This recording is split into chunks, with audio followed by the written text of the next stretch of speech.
Well, the First Descendant is out, and after a couple of days of feedback about performance, lag issues, servers were down, they're coming back on, there's mixed reviews on Steam, the reviews on PlayStation and Xbox look pretty good, but is this game pay to win? Well, I uploaded a video recently. Make sure and check it out. It's called Play or Skip, basically. Should you play this game or should you skip it? And I walk through the good and the bad of all the monetization as well as the gameplay. It's sort of a two-part video. The beginning, we focus on all the layers of monetization. Can you use them in a way that's not that expensive? Can you skip them entirely? And then we talk about the gameplay. And I try to diagnose why I feel like some people are having a very different experience and they're bored and other people are having a blast. So make sure and check out that video. And that way you can know what I think. And now it's time to hear what you think, because I want to know and kind of hash this out with you guys. Do you feel like a game like this is pay to win, where the monetization structure does seem set up for you to just simply skip things, and the characters that you buy, you don't need to buy, you can earn. The characters you can buy are very inexpensive. It's also a very, I think I'm sorry, not inexpensive. It is ranges from inexpensive to, I think, not that bad. I think like the most expensive character is like $18. And also, I think the microtransactions are not really even shoved down your face. Like, you boot up this game and you have to go search those things out. It doesn't ask you to do it. I had to find the battle pass on my own. I had to figure out how to add a character on my own, because it just has you, have a free character from the very, very beginning. I did think it was a little interesting, though, that the free characters are not quick research characters. There are some characters that are quicker to research, like that's just more streamlined. It's just like easier to research them. And I think that was interesting that, like, let's say you pick Lepic. Ajax is not a quick research, and neither is Viessa. So there's only 4 characters that are like quickly researched. You basically just go through the campaign and you'll get them. And I thought that was interesting. So it's like, if you pick Lepic and you're like, oh man, I wish I would have picked Ajax, it's like, well, you better buckle up, because it's going to be a long time before you can get him. I thought that was interesting. I figured it would make those guys, in the campaign. So if you don't pick them, maybe you get them anyways. Maybe that's why they didn't do that. Maybe they were worried people would be frustrated. Like, well, I didn't pick those characters and now you're giving them to me. Because they give you guys 4 characters basically through the campaign. Sorry to derail chat, but would you suggest Member Plus over VIP? I'm confused on which is the priority these days for access to content.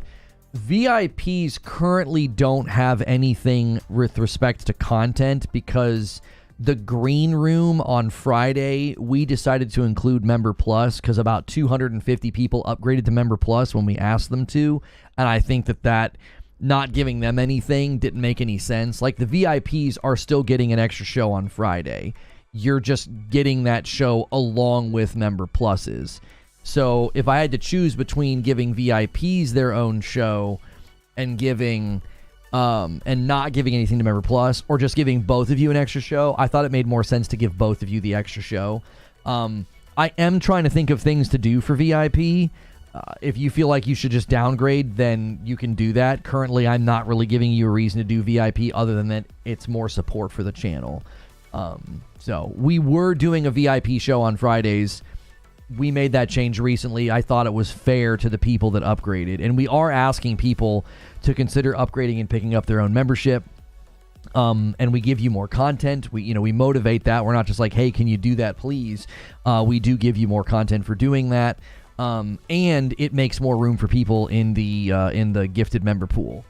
And we will celebrate. If we can get to 700 people paying for their own memberships, we will celebrate on a Saturday with an extra stream as well for members. I'm not just asking you guys to do memberships, out of the kindness of your heart. I'm like, hey, we will actually do more content. We will do celebrations. We will do fun events when you guys hit those goals. So right now we need like 80 something people to upgrade to Member Plus, and then we would do that.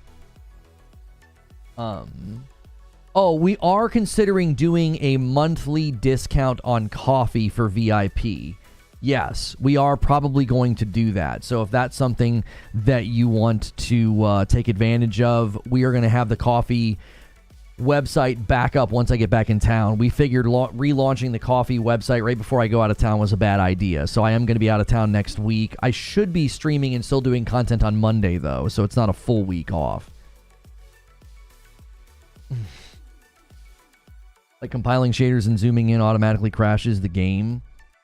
The crashes are what turns me off. Yeah, I think priority one right now is performance, right? They've got to get performance into a better place, because I don't see how in the world you did. I think they did tech tests and alpha. I feel like they did more than one beta. I'm like, well, where did all these where did all these performance problems come from? You know? I think it's Unreal 5. You know, I think it's Unreal 5. All of these game companies that keep wanting to use Unreal 5 keep having issues with performance. And we can sit here and point to individual things in Unreal that might be causing it, but in general, it's like, if you're going to use Unreal 5, man, you better buckle up, because nobody's had a good time yet. I think Remnant 2 might be the one game where I haven't heard about a lot of glaring performance issues, and it's Unreal 5. It just seems to continue to happen. And Han shot first, and so did you. Mike S says, hey, I'm going to downgrade, but I'm going to spread the love, and he gifts a member to the community. Right now, you guys are in a position to make me go back into Liza P and fight the swamp monster on Friday night. That would be tomorrow night. We're gonna be hanging out and having a blast. And currently, you guys have 61 and 26. Wait, that can't be right. Yeah, that is right. It's Thursday, isn't it? Yeah. So 87. You have 87 members on the week. So you are going to need about 110 members a day, both today and tomorrow, if you guys want to unlock that. If you don't unlock it, we still stream on Friday night. I just don't do the painful thing. I don't go through the pain if we don't hit the goal. But I will still be streaming on Friday nights regardless for the members. Gifted one and upgraded plus. Love your content. I appreciate that, Mike. Oh, you didn't downgrade, you upgraded. You were picking between Plus and VIP. I thought you were already a VIP. My mistake, Mike. Thank you for the upgrade. Remnant was buggy at launch. Is it better now? Like, how long did it take, you know? Wukong's going to be the true UE5 game. Yeah, but right now, all we've heard from people that have played Wukong have played vertical slices, and I feel like that continues to be the issue, is like, these people go to these preview events, they play a UE5 game, and they're like, yeah, it's great, it's awesome, real promising, and then we get the game, and then it's not. Like, didn't that happen with Lords of the Fallen? I feel like Lords of the Fallen previews were perfectly fine, like, nobody said anything about performance. Guys, take a quick second and smash that like button. Over 200 people here already. Talking about the First Descendant. Is it pay to win? I don't think that it is. I get that people want to call, like, skipping mechanics, they want to call that pay to win. I just have never felt like that's an accurate description of what you're doing. Oh, I want to get this character faster, so I'm going to spend money instead of actually playing the game as it's been designed. I'm like, that's subjective. I don't feel like you're winning. I feel like you're losing. I feel like you're actively avoiding playing the game, right? Now, I get buying one character. If you watch a bunch of videos, maybe you watch my gameplay and you're like, hey, that Kyle character looks really fun and I want him right now, and you spend the $7 to get him, like, I can't look at that and say, oh yeah, you paid to win, all right. It's like, no, you bought a character in a free-to-play game. That doesn't translate as pay to win. Like, now the Ultimate Descendants, again, it's subjective to the person. What are you winning? What are you winning? Like, if you could go into a game like Destiny right now, and you could buy raid armor and raid weapons, somebody would call that, oh, that's pay to win. Well, if it's PvP affecting, you might be able to say that. You know, if you've got weapons or exotic armor or perks on the armor that makes you a god in PvP, you could argue that. But in a purely PvE game, you buying endgame gear or an endgame character, I'm like, that doesn't feel like pay to win to me. That feels like a stupid choice. You're just basically paying to not play the game. I don't get that at all. It would be like going to a bowling alley and being like, hey, I don't want to play in your tournament, but can I buy the trophy and make it look like I won? They'd be like, yeah, I guess. You know, we have these trophies for you to buy. I guess you could buy it. You didn't do anything. You didn't win anything. You didn't even play. I don't... It's like you're not winning anything. It's all subject to me. You're winning if you're winning, if you're beating another person. Like, that's what the term meant when it was created, when we were talking about, oh my gosh, you can pay and have a better team and you're the winner, this other player's the loser. It's like paying for things that you would get if you played doesn't make sense to me in the win language. It's like, are you winning? You're not playing. You're buying endgame gear or an endgame character or whatever the case may be, like the ultimate Descendants. That doesn't feel like you won anything. It feels like you bypassed the game itself, which doesn't make sense. Why would you do that? If you're like, yes, I really, really like this game, I'm having a great time, but I don't want to play it. Like, huh? Everything having monetization is a problem. That's why I said with the skins, Paul, there should just be a clear divide. If a skin's going to be $2, I understand charging me to customize it because it's like a super low cost. I don't know if I've ever played a game where a skin has been $2. So you can buy skins in this for literally $2.50 and then customize it. Let's say you buy, 4 colors. That's another $2. That's $4.50. That's not even close to what you spend in other games. I have a problem with somebody spending $15 on a bundle and then also having to spend for the customization and the paint. I'm like, no, that's stupid. If you buy, they should just have premium skins and they come with all the colors. And then they should have the low-cost skins. Like, they're almost like blank canvas skins that you buy for like $1 or $2, and then you can customize it as you like. That's giving volition to the player. Oh, yeah, you want this bundle? This is a premium skin. It costs more, and it looks shinier. Maybe it has effects on it or whatever. Oh, and it comes with literally all of the customization paint. But then if you buy this $2 skin, you can then spend...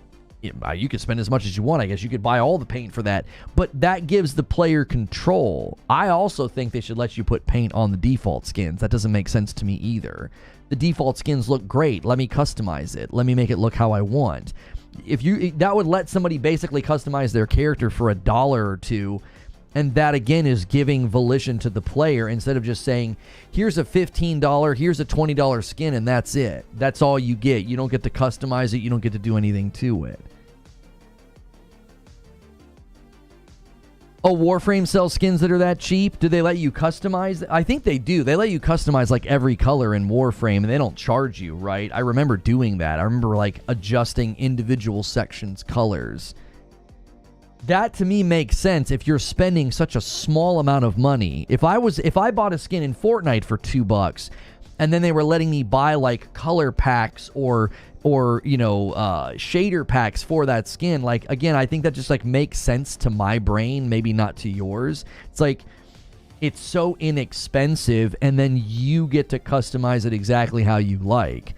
I don't think anybody should be buying a $15 skin and then also getting nickel and dimed for the paint. I think that's absurd. It's like, no, they bought a premium level skin. That should come with all the colors. You buy color packs that are infinite use. Oh, they do sell color. But they're infinite. Yeah, the other problem with the colors is the bind on use thing. I was like, that just makes you look scummy. No one's going to look at that and respect it. Like, if somebody really loves red and black and white, and they buy red and black and white, and you let them put that on a skin, then I think the argument goes away. It's like, well, yeah, that's just you getting to dictate the color palette that you're going to have in the game, and you can use it on anything. But the fact that you got to buy it every single time, that also, I think, it just ends up looking scummy. It's like, why are you doing that?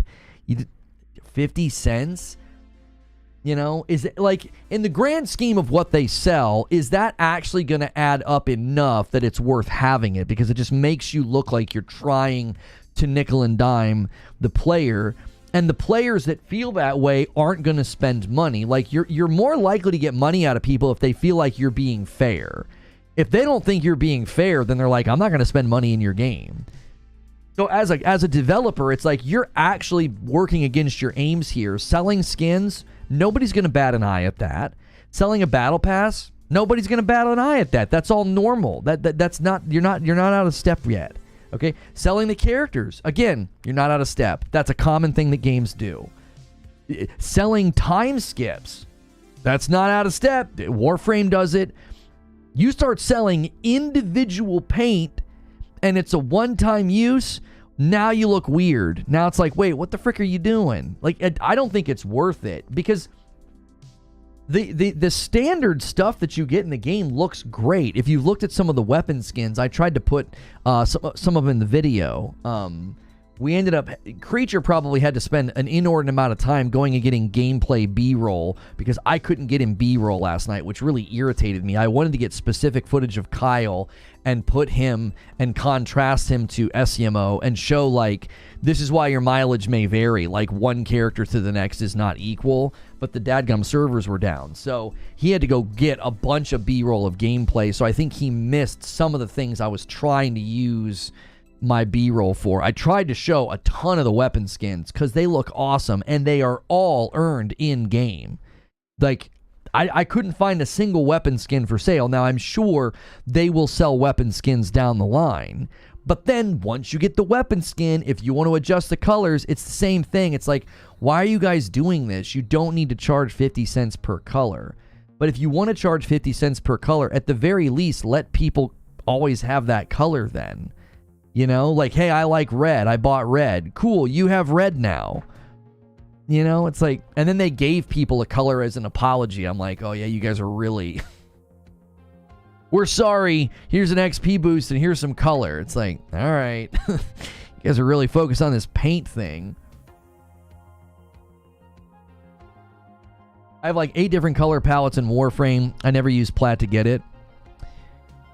Well, the good news is about the paint is they do put paint on the battle pass, so you are getting, you know, colors here and there. What I think they should do on the battle pass, instead of being like, here's blue, well, what if you hate blue? You know what I mean? You're just like, I don't want blue, you know, I like red. Let's just say that's the case. They should give you like a paint token. Like, here, you can buy paint with this, so that you can go pick whatever color you want. Because the paints don't have... It's not like the shiny gold is $3 and the red is a nickel. It's like, no, they're all the same price. So that would be another change I would make. Is it's like, well, then you could just wait. If you're like, oh, I really want to color my character this way, well, you would just grind the battle pass and then you'd go buy the paint that you want and then you'd be good. Like, if you made it a grind and something earnable in the game, then I think you're in a better place. It's like, okay, you can buy all this stuff now or you can wait and grind. That's like a harmonious full package of like, this game offers you the ability to grind for everything. Or you can just buy it if you don't feel like doing that, whether it's a skin, a character, or paint. But the game, I think, is confusing in that respect, in that you can buy the characters, but you can also research them in the game. Once you're researching them in the game, then you can expedite it and you can speed the research up. And it's like, who's going to do that? Who's going to spend the time grinding to get all the materials to research like Ajax, and then they're going to be like, yeah, I did all of this for the last 2 weeks, but now I can't be bothered to wait a day. I'm going to spend money to expedite. So I feel like there's a thematic dissonance in how they have some of the microtransactions set up. Like, I don't think the microtransactions are that egregious. I just don't think they have like a consistent theme going, which is confusing. Some characters are $6, some are $12, and then the one guy's $18. I'm like, why is he $18? Like, because does anybody know why? Like, is being a healer that helpful that like if you have the healer guy, you're going to be impacting the game that much? Roadkill says, I started out as Ajax and I like playing this. Characters make a big difference. They do. They do. Characters make a huge difference. Mike S left a comment on the upload. If you guys leave comments on the upload, you might get featured in the live stream. He says, I already have Destiny 2 as my forever, as well as a huge backlog to get through and loads of games on the horizon. I just don't have time for the First Descendant, unfortunately. I'll see how it plays out and plays at a much later date if it stands the test of time. It's so easy to jump in later. Like, I don't think it takes that long. Even Kyle is 18. Oh, is Kyle 18? I don't think I even paid attention when I bought him. I was just, we'd have to go back and watch the tape. How much is Kyle? Can somebody pull it up and see? Because I can't see how much he costs once you, I don't think you can see how much it costs once you own them. Is he 18 as well? I thought the only one that was that expensive was, what's his name? Eugen. Here's a comment from Crispy Bogod. Crispy Bogod says, I think I'm just over looter shooters. After burning myself out on Destiny over the years, I always hoped that a new game would come along and replace it for me, but I'm now realizing that anything that comes out will not live up to Destiny standards, and I don't even like Destiny, so this genre is no longer for me. I think that's understandable. I did the same thing with PvP games. I burned myself out on PvP games. I played Quake 2, then Quake 3, then literally every Call of Duty all the way to Black Ops 3. And it was just like, dude, I'm freaking tired of these games. Yo, good morning, we the people. How are you? Happy Murica Day. Yeah, happy 4th of July. We'll probably have a little bit of a lighter turnout today because we don't have our worker lurker crowd. We have a lot of people that just listen to the show in the background when they're working. Well, they're not working. They're probably sleeping in right now, and then they're going to grill out and swim in the pool and shoot off fireworks. And, yeah. So we might not see some of our regulars today.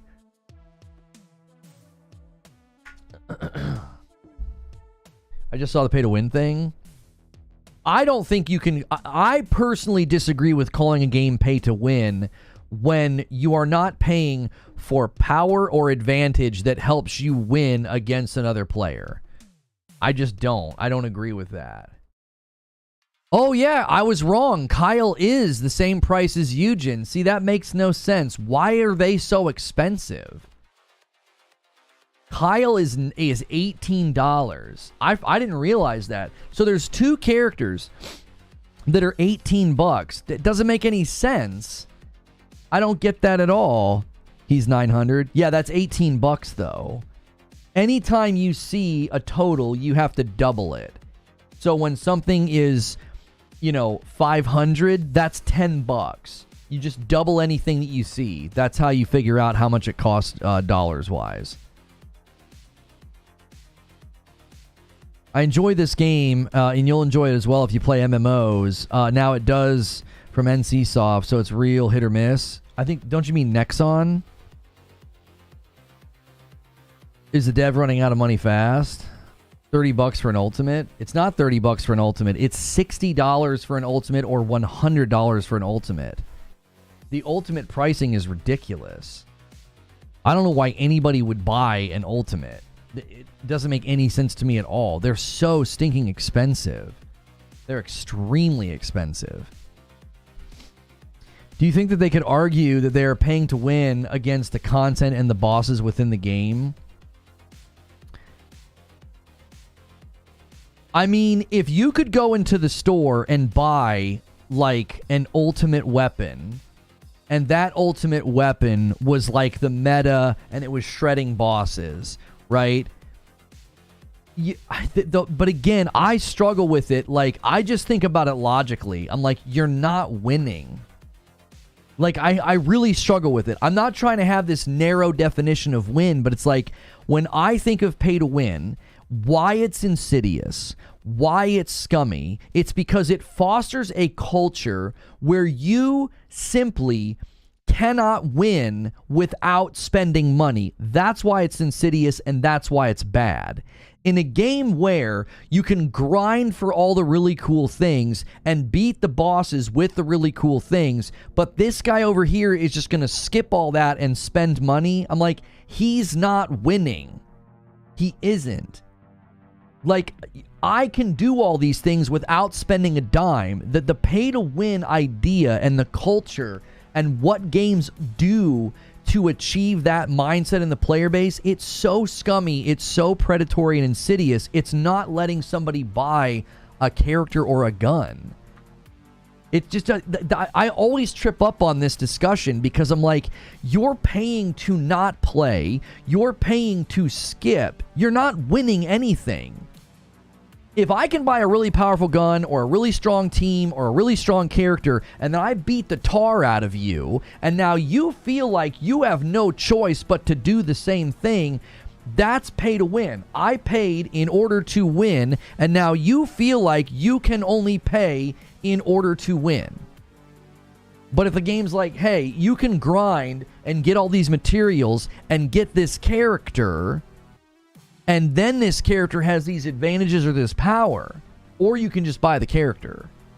Every time I look at that, I'm like, that just isn't pay to win. It just isn't. My brain always locks up on this. It's like, you're just calling everything pay to win, which my problem with it is the real scummy Insidious practices are then in the same category as somebody buying a character in a PvE game. It's like, they're not even in the same universe. One's super offensive and one's not. Like, this is why we have different terms for crimes, right?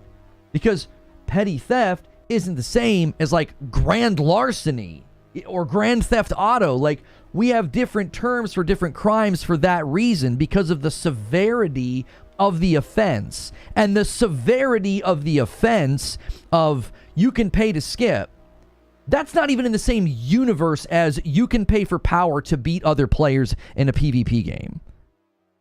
Like, that's why this conversation, I always trip up on it. It's like, you're actually harming the discussion. You're harming the movement against predatory practices or pay-to-win practices by just using the same term for everything. They don't have to play with that person with a bought weapon if it did change the outcome easily. I'm not sure what you mean, Emissary. Detective Seeds says, I'm just offering devil's advocate. No, I know what you're doing, Seeds, and I appreciate it, because that's the discussion today. Is like, is this game pay to win? And I always look at this and I always say the same thing. It's like, the real problem with pay to win is not represented in a game where you can pay to skip. It just isn't. The reason that people hate pay to win, the reason people get frustrated by pay to win is... The reason it's so frustrating is because you quite literally have set up the game in order to make it more likely that you're going to lose if you don't spend money. Here's another thing to talk about. Games with the gacha mechanic and pity, like in Genshin. I have a real problem with that. Because you're basically motivating somebody to gamble, to pull the lever and to gamble that they might get something. And you create... there's an infection point of, well, the more times you do this, pity will kick in eventually. So you're motivated to keep spending until the pity hits. That is absolutely predatory, but it's not pay to win. You need to be able to break that down and explain why that's bad, why that's gross, and just saying, yeah, Genshin Impact's pay to win, you're not even achieving anything. You're not even entering the landscape of the discussion. You're just taking an internet dirty word and throwing it at a video game. Like, explaining to somebody why Genshin has insidious predatory monetization and this sports game over here does too, but in completely different ways, and saying, well, yeah, that game's pay to win. And this game is basically a gambling simulator. It's trying to get you to spend money by saying, well, if you keep spending, your chances go up. Genshin, I was dropping a couple hundred per banner. Oh, golly.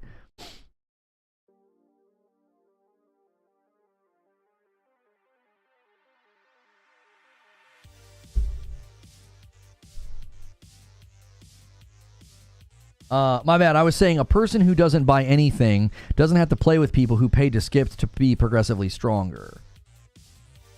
Yeah, I mean, I've had people say that, like, oh, well, you'll be able to rush the content. You'll be able to beat the content faster. That's winning. And I'm like, okay, that's winning according to that person. I don't think that you're winning. I think that you're losing. You're actively not playing the game as much as the guy next to you. He has way more playtime.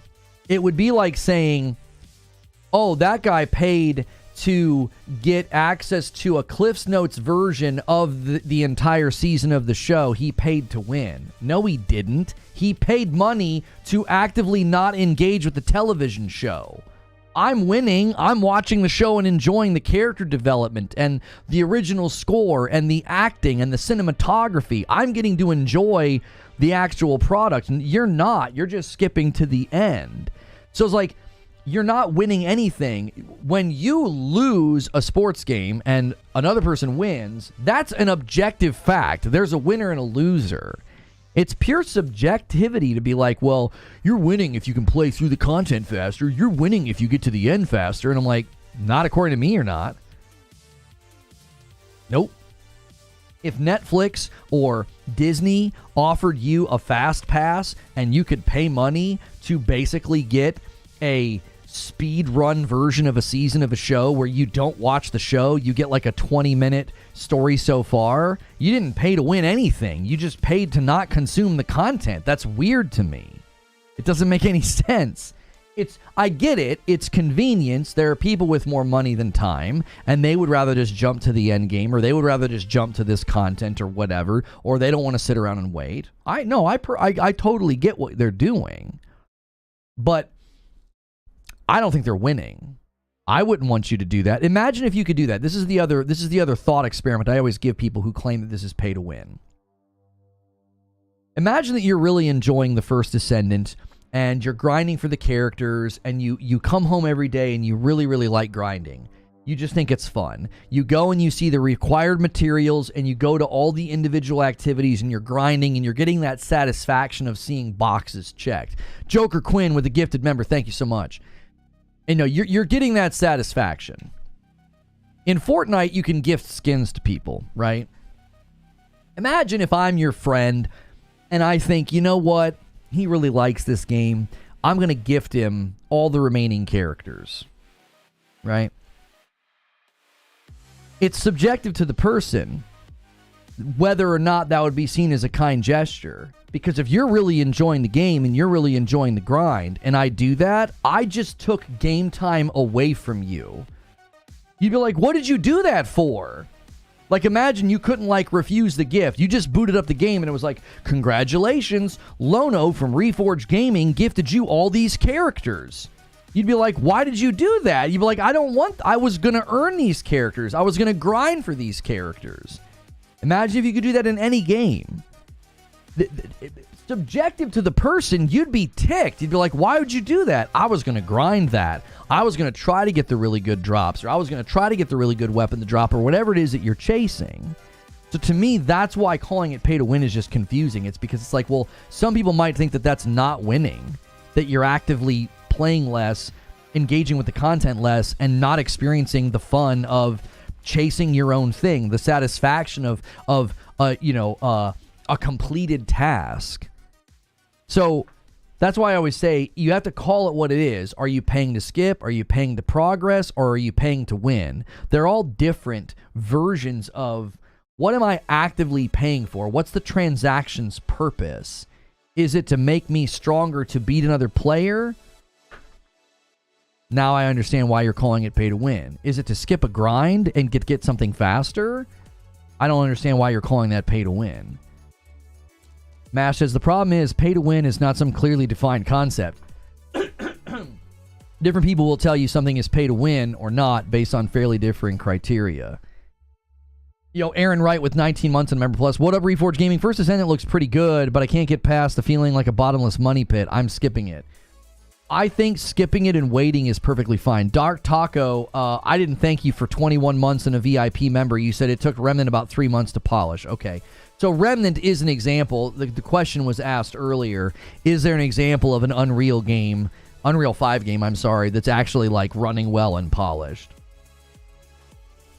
Perfect example. People hated when Destiny 2 took out the random rolls. People loved grinding for perfect rolls, not just getting them handed out. Exactly, James. That's exactly right. That is a perfect analogy. Nobody liked that.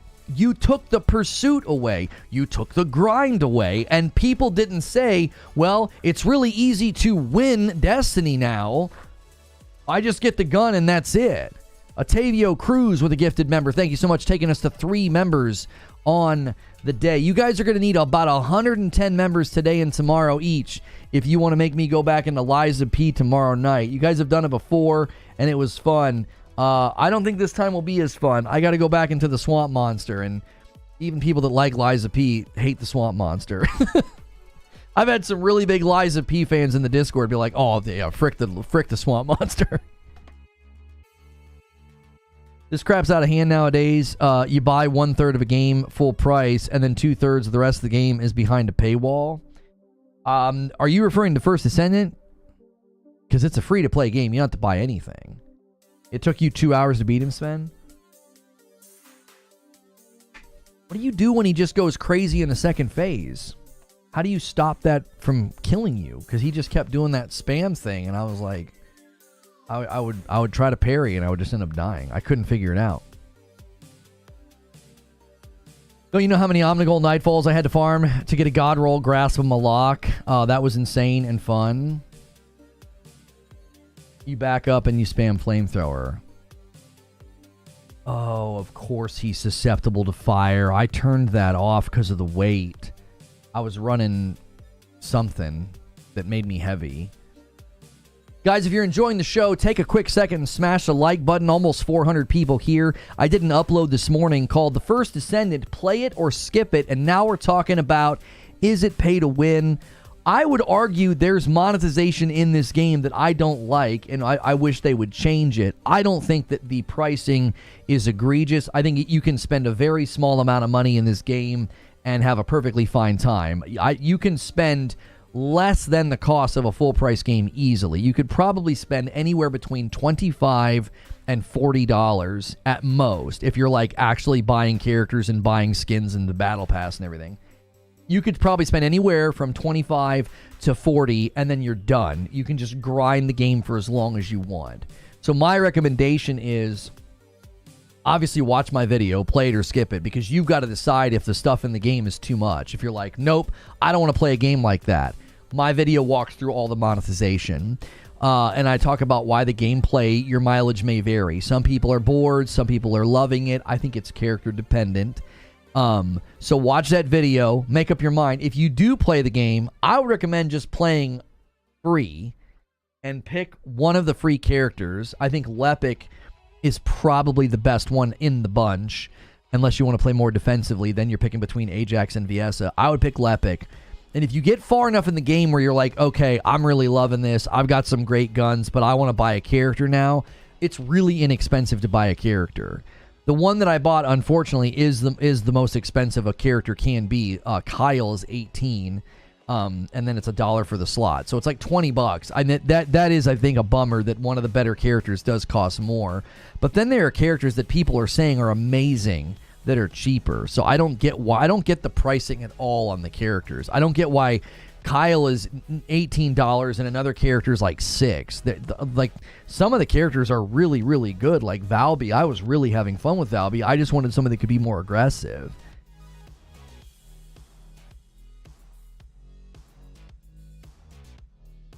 The term win is subjective and personal to yourselves. Any game where you can pay to get something faster than someone else, PvE or otherwise, is still technically pay to win.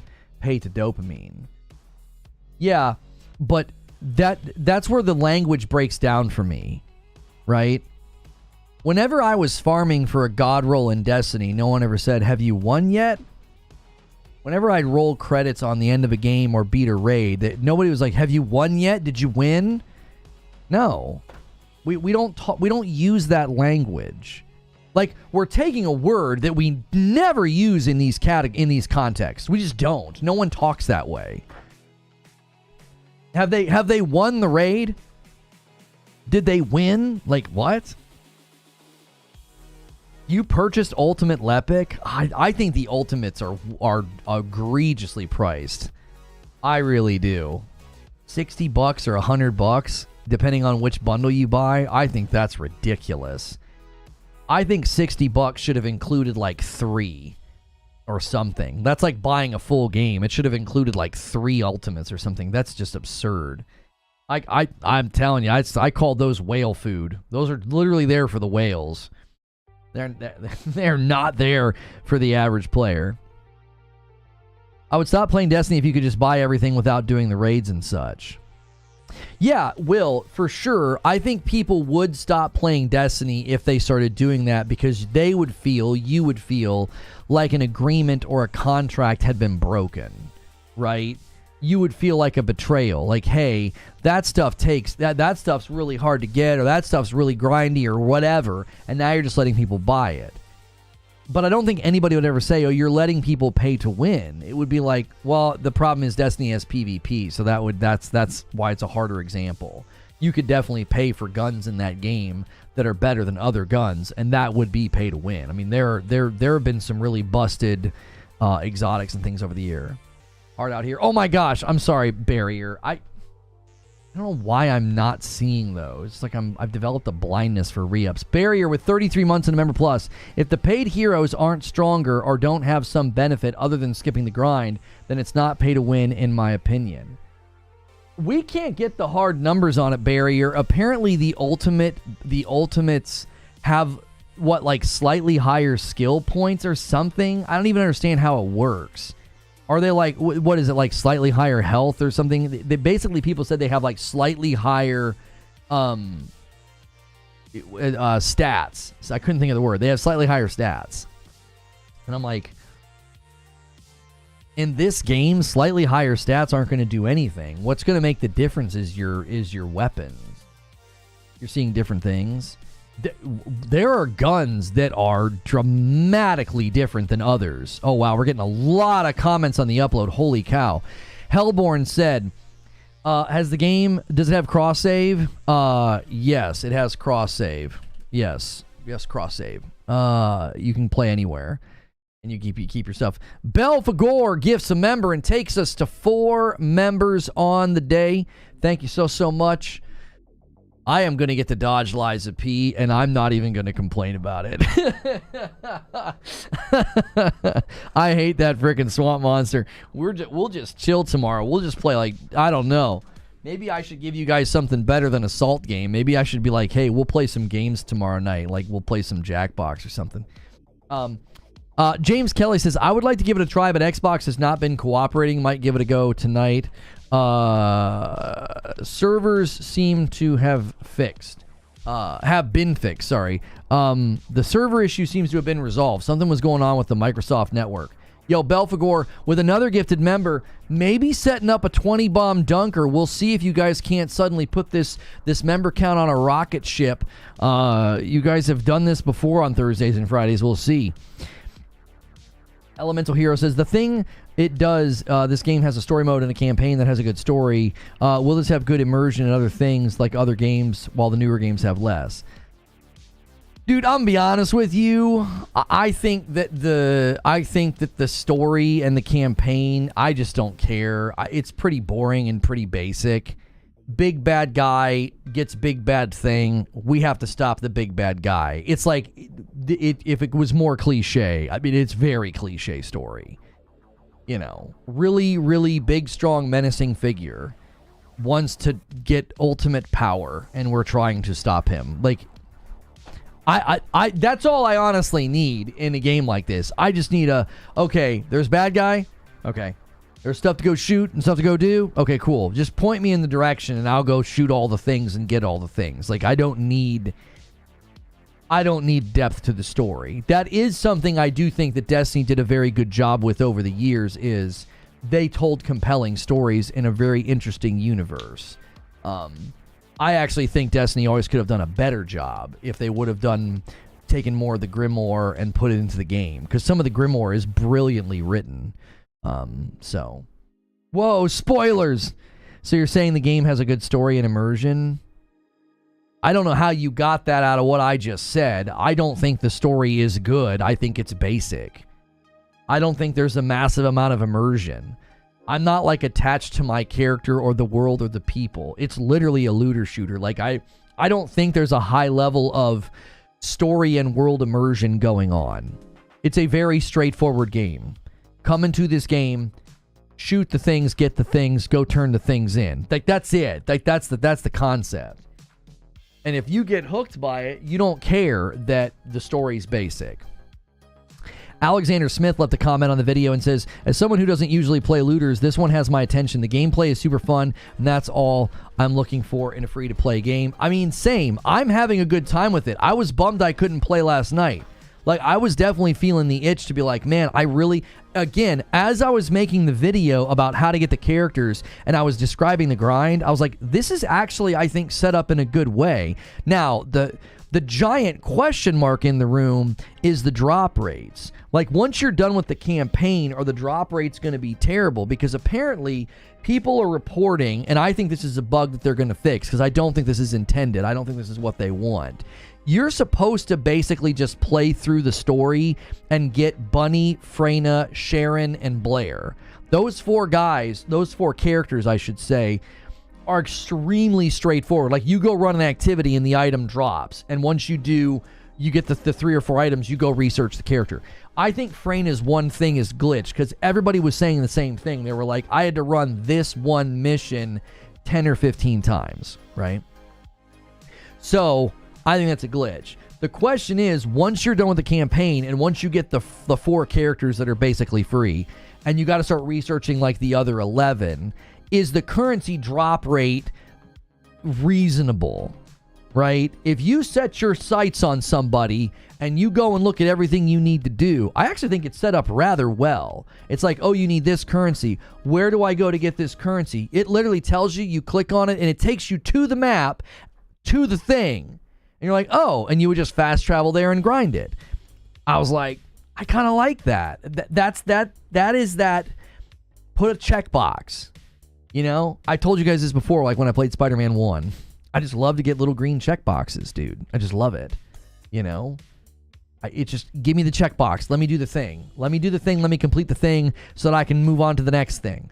It's why I liked bounties in Destiny. I just liked it. It was like ding, ding, ding, ding, ding, and you like turn them all in at once. There was something about that I enjoyed. So I think if this game can get its hooks in you, there's a lot to be done. There's a lot of grinding to be had. There's a lot of bosses to fight. You know, it's just a matter of, do you want to do all those things? Because if you don't, then I would just skip it altogether. I would not play if you don't like those things. Who Dares says, easy play for me. I haven't touched Warframe in years, and I tried free Destiny 2. Didn't fancy buying the expansions when the free experience in D2 was so bad. I hear that. What's interesting about this game is there doesn't seem to be a middle ground. People are either like, oh, I'm loving it, or people are like, I'm bored, I uninstalled it. Like, there doesn't seem to be a lot of middle ground. Nobody's kind of like, oh, it's okay, I'm kind of lukewarm on it. Most people are like, it's terribly boring, or they're like, I'm addicted, I love it. You got all the backpacks in Spider-Man 1? Yeah, I did everything on the map in Spider-Man 1. I 200%ed Batman Arkham Knight. I just, if I vibe with the game, I want to do everything. Now, some games end up working against that. Like, I feel like Assassin's Creed games and the Far Cry games, there's so much to do. It actively works against you wanting to be completionist, because you're like, you almost get fatigued just looking at the map. You're like, oh, like, I don't want to do all those things.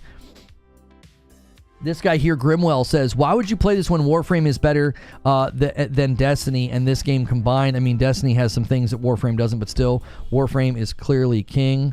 Warframe fans always think that. Everyone else doesn't. Sorry. If you're a Warframe fan, you think Warframe's better. Believe me. I've been doing this a long time, and the Warframe guys always come in and talk about how, like, Warframe is God's gift to gamers, and it's like, the rest of us don't really think that, bro. Like, I've played Warframe. It didn't do anything for me.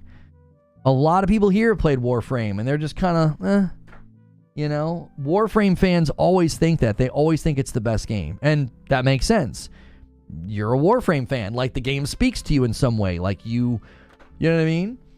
Warframe fans always talk about it, the game like that, though. Like, did so much better. Why would you play anything else? It's like, well, for starters, and a 5-bomb from Sheriff Bruce Lee takes us to 10 members on the day.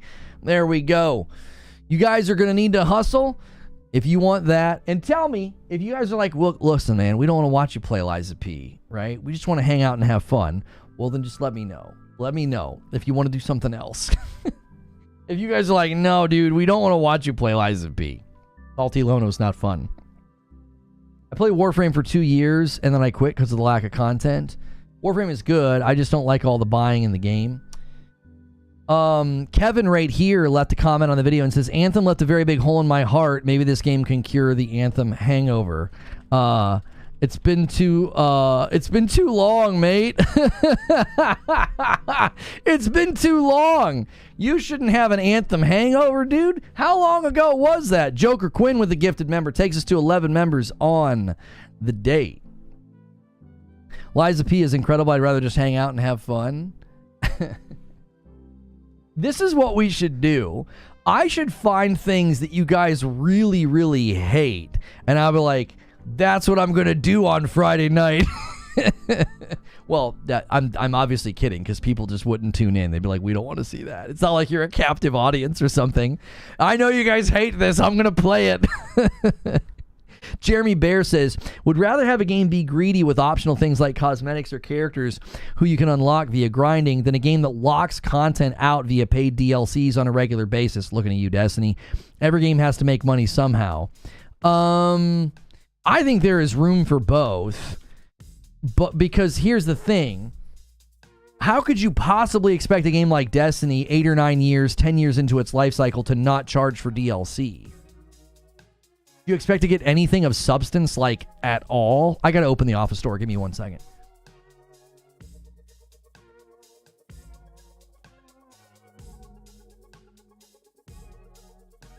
The AC hasn't kicked on yet today, so the office is getting hot. You know what I'm saying? Like, I can't imagine approaching Destiny 9 or 10 years into its life cycle and being like, how dare you charge money for a DLC? Like, what? What are they supposed to do? YouTube is adding an erase song feature. It automatically removes music from your videos if they get copyright claimed, so you can make money again. Before, mute cut part of your video. Now, AI will remove the music. It keeps your voice and other sounds. Been there for 2 years. It's been in beta for a really long time. I never used it because it took so long. I never needed it. It's like I don't need that, 1 minute of a live show where we're watching like, the Game Awards or something or you got to have my delicious commentary where I'm like, that looks dope. It's like, just mute the section and move on.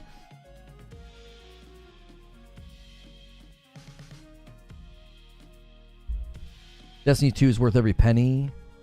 I'm not in the Salty Lono group. Oh, okay. People don't like Salty Lono. I guess that makes sense. How about we get Creature to play some pretty princess game or something? Make him take it seriously. No. The Creature thing is once a month, not every week.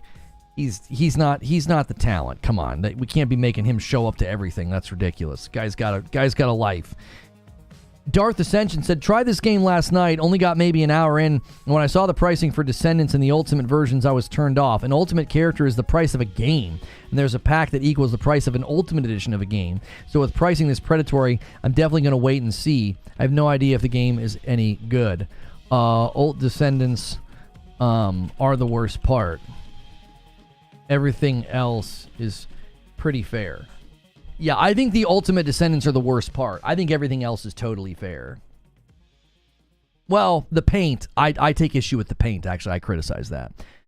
This guy says, I think you missed the mark on this vid. The microtransactions are too similar to games like Raid Shadow Legends to me. The coloring alone is enough to totally turn me off of this game.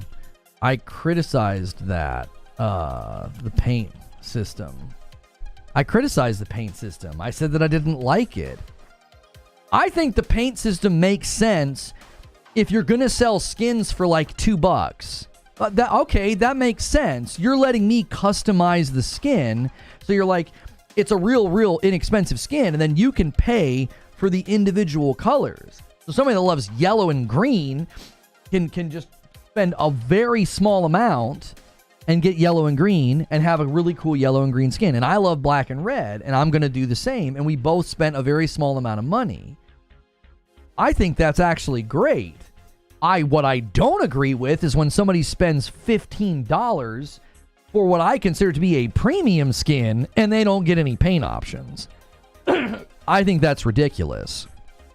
I think there should be premium skins that you spend a higher premium for, and then you get all the paint options, and then you have the cheaper ones. Like $250 for a skin, to me, I was like, that's a great price. Like most games, when I open up their cash shop, the skins, a minimum, usually the skins are $10, and it goes up from there. It's like 10, 15, and 20.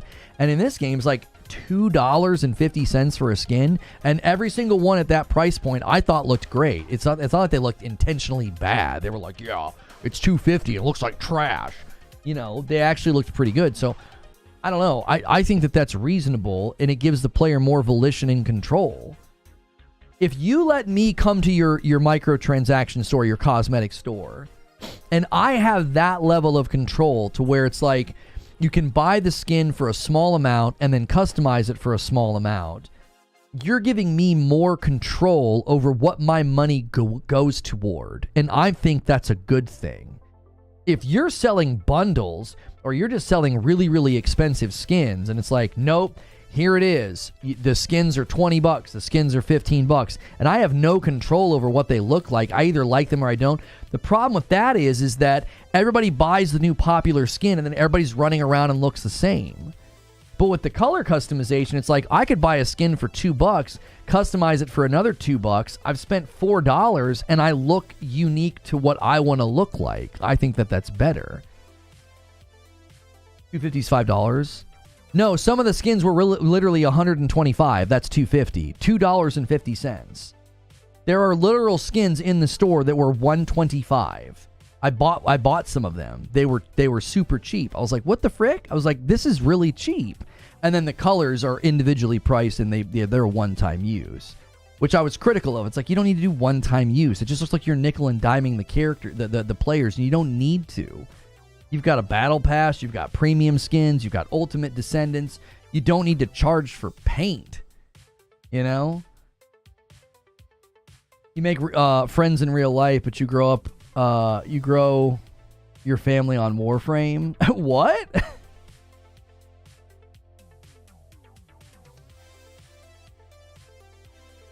Here's a quick 20-second video displaying what true pay-to-win looks like in a competitive environment since everything is ranked in the game. What game is that? Liquid. What game is that? I can't see. I don't want to play it. I don't want to play the video. Sometimes when I play videos in Discord, it like causes issues and crashes Discord.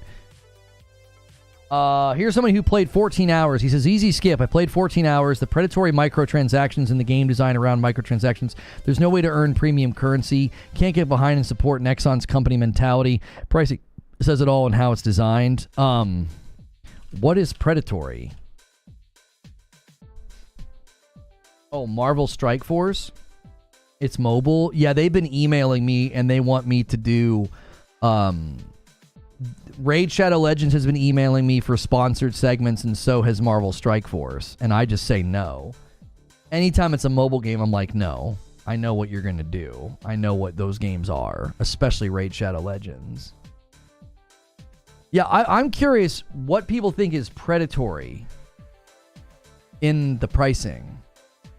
I think predatory is you need to define exactly why you're using that word. Because like that, when I think of like the pity system in Genshin, I'm like, that's predatory, right?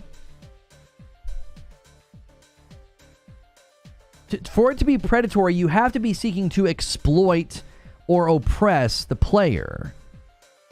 I don't see anything in the First Descendant that is seeking to exploit the player.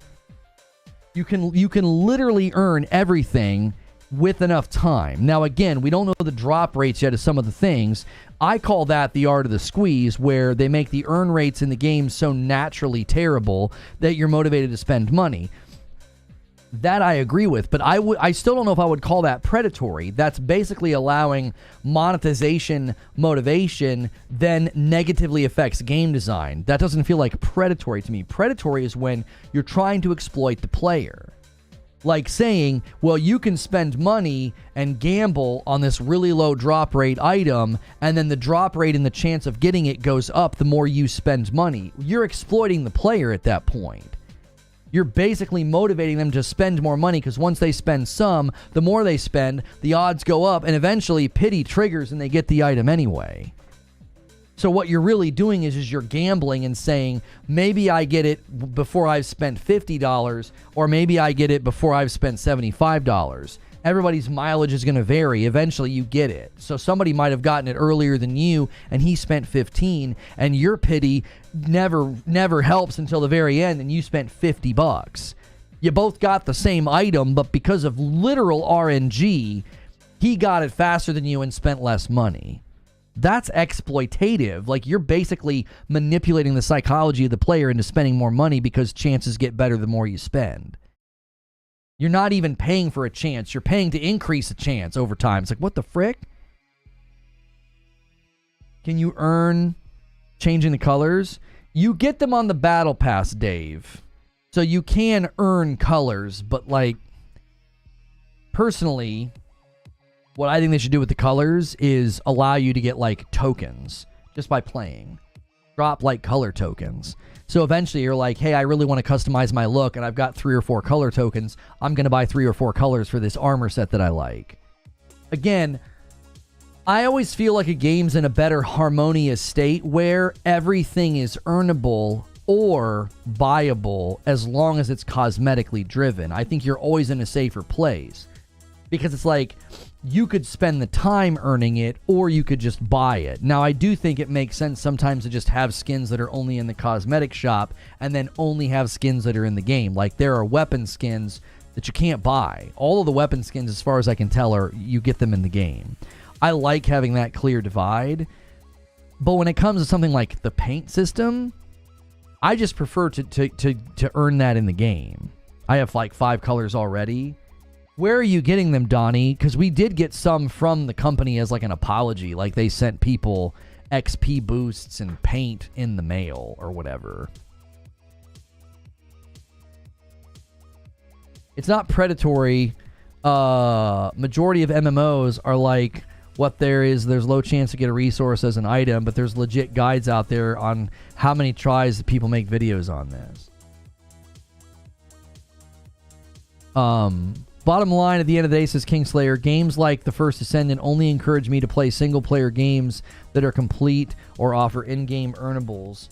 I think you meant to say play to earn. Mash says, I was told Warframe is the greatest human invention since double-ply toilet paper. Some even use it as evidence of an alien race invention designed to meet all human desires. Wait, what did Zero Steel say?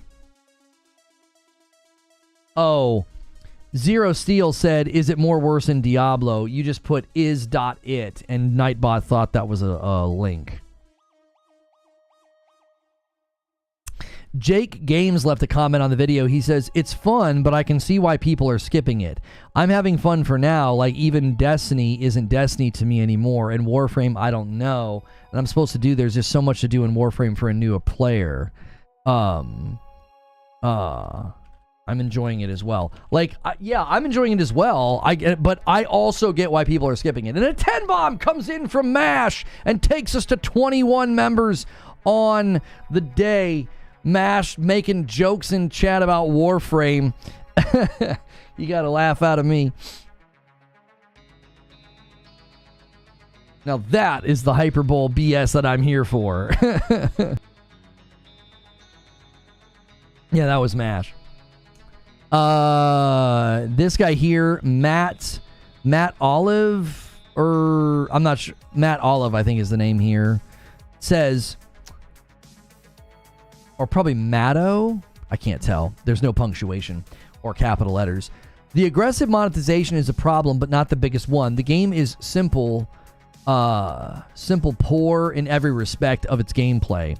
After having experienced the peak gunplay of Destiny 2, Helldivers, and The Division, this game looks and plays like a mobile game, and that for me is a big no. I actually don't agree. I actually think the gunplay is good.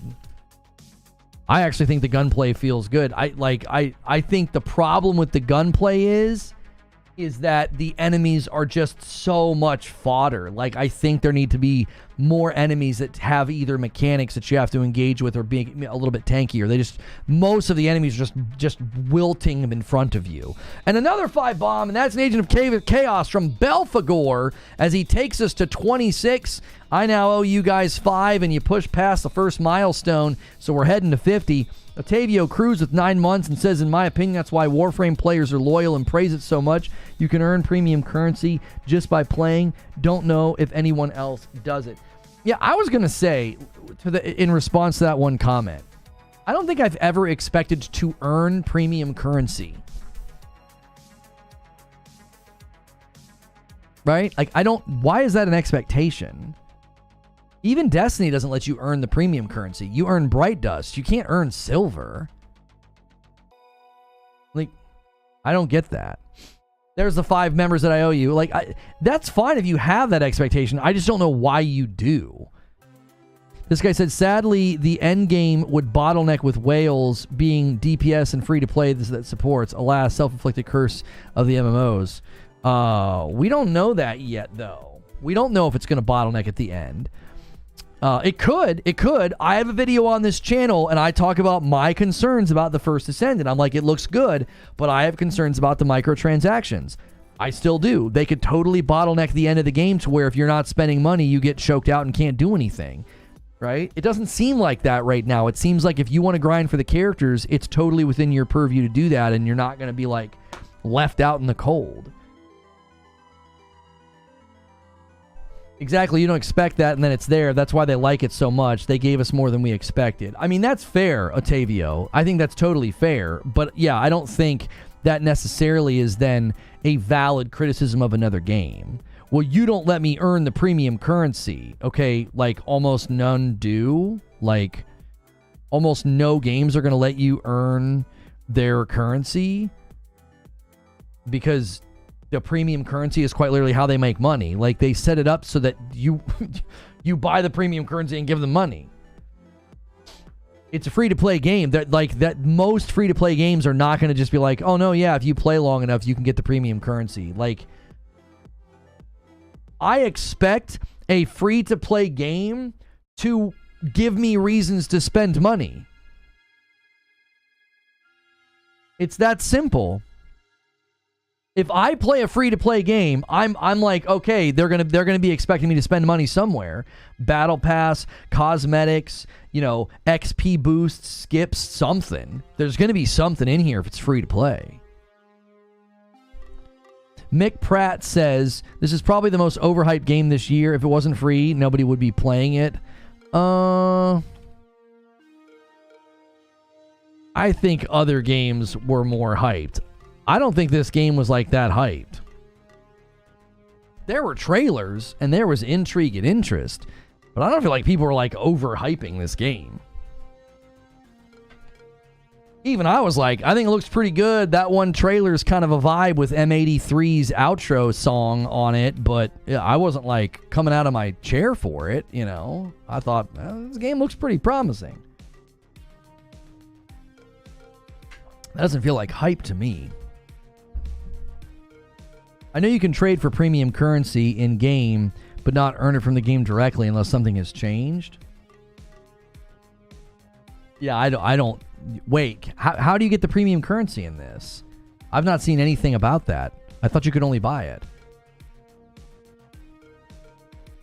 Not gonna lie, I only knew the First Descendant because of Lono. Yeah, I don't feel like it's been overhyped. It's been marketed, but it hasn't been marketed that crazy. Some games, it's like everywhere you looked, they were marketed. Like Starfield was marketed everywhere. That was one of the most marketed games I think I've ever seen. And Call of Duty's the same way. It's just freaking everywhere. Mainline games like that, big banner titles are typically marketed all over the place. I have not seen this game marketed that much. I hit level 40, which is the level cap, says Biggie Smalls. Not sure if I'm supposed to continue the story with a new Descendant or finish it with my level 40. I'd imagine you would finish it with your level 40 and try to get gear and mods to optimize. UK Gamer says, I'm having a good time with it and personally don't find myself compelled to spend any money. As a dad of 2, I can say there are far, far worse egregious games out there pushing micros, with the worst culprit being Roblox. Some of the content on there is disgusting, and it's pushing for pay for boosts. Buckle up, people. The young generation is growing up and getting molded to play games this way. I agree. A $10 super chat tip from Gates from Above says, First Descendant is the Korean version of Warframe. It will appeal to those who like it and swap from both games when content dries out, I believe. That's not a terrible take. I personally didn't like Warframe. So this game doesn't feel like that. For posterity, yeah. I read that out loud, Derek. I thought Mash's comment was pretty funny about Warframe being like evidence of aliens. Needs a patch ASAP. This guy says, I love that it melts my CPU. I'd love to try, but it melts my CPU. Lido says, the longer I play it, the more some things annoy me, starting by player collision. You keep bumping into people and mobs. Division had the same issue, which is really aggravating, especially when you're trying to dash around as Bunny. Bad NVIDIA frame gen, consumable. I hope they iron things out. Yeah, I've not run into people, but I'm not playing a character like that just yet. I mean, well, I might run into people with Kyle. Mr. Bojango says, really informative video so far. I'm 12 hours in as Ajax without spending money, and I've been impressed with the content you get day one and the overall feel of the combat for a free-to-play game. Honestly, pretty easy to not spend money. Yeah, if I was playing this game from a completely free-to-play perspective, which I didn't think that would be helpful, I thought it was helpful to spend money and to examine all the pricing structures and to engage with them so that I could talk about them in an informative way. If you play a game and you don't spend any money, it's really hard to commentate on the microtransactions. It's like, well, how can you talk about them? You've not engaged with them. Like, you can look at the pricing and you can say yes or no to the pricing. Like, we wouldn't have figured out how the paint system works if we wouldn't have actively experimented with it because it was freaking confusing. I thought once you paid for red, you had red all of the time. And Kirk came in, he's like, that's not true. It binds to the armor. And I was like, and I went, I looked, I was like, no, Kirk, look. I said, both of my characters have access to gold. It was because I hadn't used it yet. I bought gold and just hadn't used it yet. I hadn't applied it. Once you apply it, that's it. Harry says, I don't think it's a negative thing to say that this game will be a rotation game. Most looter shooters don't have enough to only play that one game, especially a free-to-play. Yeah, Harry, I think that's probably a good perspective going forward for games like this is to say, listen, it's okay that this doesn't become your main... This doesn't need to become your life, you know? It doesn't need to become your life. Like, you can literally say, I'm going to play this until I get tired of it, and then I'll come back when there's new content or a new character. I think that might be part of the problem, is that people are approaching this game and they're like, all right, convince me to turn you into my next Destiny or my next whatever, my next forever game. And the game's like, we're not really trying to do that. We're giving you a fun content loop. We're giving you a sense of progression and power. We're giving you fun, bombastic environments and boss fights. And eventually you're going to say that you're ready to take a break or quit or come back later. And that's okay. It's definitely something to put on rotation a few hours a week. Right, like if you actually want to complete the battle pass, you're going to need to play fairly regular, like 2 hours a night, or jam all your play sessions in and really blitz the battle pass, you know, and get it done like the first month that it's out and then take a break. It's definitely a game that you could squeeze the snot out of it and then like set it down. This is the problem that I think people did with Destiny. Guys, if you're enjoying the show, do me a quick favor before I go on this little speech I'm about to go on. Take a quick second and smash that like button. Let's try to get 200 likes on the video. The upload's doing incredible. Thanks for all the support this morning. Piling into the upload, asking the question, should you play or should you skip it? But let me explain to you what I think happened with a lot of the people who play Destiny. They would basically, for this analogy to work, all right, I want you to imagine there is an orange sitting on the table. And they would pick up that orange And they would just squeeze the tar out of that orange into a glass, and then they would drink the orange juice. And they loved it. They're like, oh, it was so good. And then they would continue to squeeze the orange every day. And they would wonder why their hand is cramping up and they're not getting a lot of juice for the squeeze anymore. It's like, you got everything out of it, put it down. Wait for mom to buy another orange. Like, wait for another orange. Wait for next season. Wait for the next DLC. And they'd be like, no, I'm going to keep squeezing it. I'm going to keep squeezing it. It's like, no, you're self-inflicting pain in your life. Why? Just put the game down. You take a break. It's frustrating because you're doing something that's not supposed to happen. You're not supposed to play the game that way. You're supposed to be like, I squeezed the tar out of this. I got everything out of the new DLC and season, and I'm going to now set it down, and I'm going to wait for a new one. It's like, you look crazy. I remember always telling people that. I was like, it's okay to take a break. Go play something else. And I think a game like this, 100%, they're like, are you going to be the next orange I can squeeze for 6 months and never let go of? And the game's like, no, please don't do that. You're going to be miserable and angry and unhappy, and you're going to yell at me a lot, and I'm not here for that. Like, play the game, especially one like this. It's free to play. Get as much out of it as you can, and then let it down. And when the end of August rolls around and they launch their first season and there's a new Descendant, a new campaign, a new story, and a new weapon, and a new Colossus fight, hey, come back in. A lot of Destiny players miss out on other games. They did. They 100% did. I'm saying that from experience. Now, I definitely had to play the game in a way and engage with the game in a way that was different because I was a content creator and live streamer who had to live inside of the world of Destiny, which made it difficult for me to play other games. So I missed out on a bunch of games, and I regret that. But it's like, if you're not a live streamer, man, oh man, put the game down, bro. You're hurting yourself.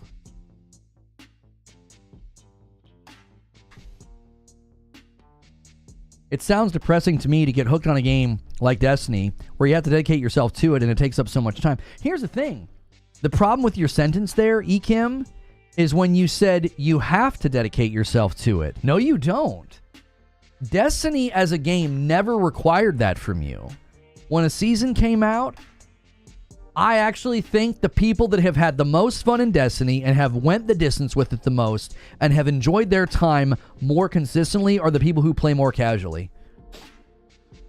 I mean that. And I don't mean they don't go into raids or trials. I mean they play more casually. They come in, they grind out the season, they might do the raid of the dungeon, they get an experience that they like, they get some loot that they like, and then they're like, cool. I'm ready for the next season. Because it takes them all season to do that. Like, the more casually they play, I think their enjoyment went up. I think that's one of the reasons I appealed to the largest portion of that player pool, because I always set out this idea of things could improve, things could get better. Because I think the more casual that you played, I think the more open you were to the game improving and getting better. It was the people that would just squeeze the hell out of the game. They're the ones that were always the most pessimistic. They were the ones that were always the most negative because they were in the worst headspace about the game. You couldn't convince them of anything positive about the game. Somebody says trials. What's good, Wolvie? Oh, you explain how to get the premium. Hang on, Andy. Let me look at your chat activity. In Warframe, the Prime Warframe can be farmed, and then that part can be sold for the premium. Okay, my question wasn't about that. You might have misunderstood my question, Andy, and that's probably my fault. I thought somebody was saying you could earn the premium currency in the First Descendant, and I don't think that you can. That's how I've switched to playing Destiny. There's been a season or two I haven't even finished, and finally I'm cool with that and enjoying other games. Dude, when you learn the art of releasing something, oh my gosh, the freedom that you get in your life to just release and be like, I don't care. I'm not going to play this game according to what other people think that you should be doing. I'm not going to play this game like it's my life. I'm not going to do this. I'm not. You just like let go and release and say, I don't need to grip this thing with white-knuckled fury. Good golly, that's liberating. They're just video games at the end of the day. Yeah, not that kind of releasing, Disco Fabio. Grim says, I thought I'd mentioned that I was having really bad frame issues on the PS5 and the First Descendant. I found a recent fix. If you delete your preloaded version and reinstall, it's much better now. I did that, and I still had lots of frame stutters and frame drops, Grim. It was noticeably better, but it wasn't gone. The frame issues weren't gone. They were still very present. Diaz says, with the mastery system, it's best to get all the characters you have to 40 and switch out weapons in your other 2 slots to increase their proficiency. That also contributes to your mastery level. Trading can't happen in the game. Unlike Warframe, this game has loot. Trading doesn't work. It murders incentive. Yeah, I don't like trading in games like this because that becomes the focal point. I think trading is trading is Pandora's box. It really is. You're basically allowing the player pool to just potentially run amok and ruin your game. I mean, it happened in New World. There were so many exploits, and so the living, breathing economy of New World was trashed within 2 weeks. You know, performance seems much better for me after the maintenance. I have not tried it since the maintenance. Now, I don't know. I have both versions installed. I have the PS4 version and the PS5 version installed. So I don't know if I should I don't know if I should basically say let's delete both and do a fresh install, because I'm telling you, I did not notice a difference. When I did the fresh install, I felt like it still ran poor for me. I had lots of stutters, lots of hitches. I just went to the first area and ran around, and as soon as I saw enemies and as soon as I engaged with enemies, it started.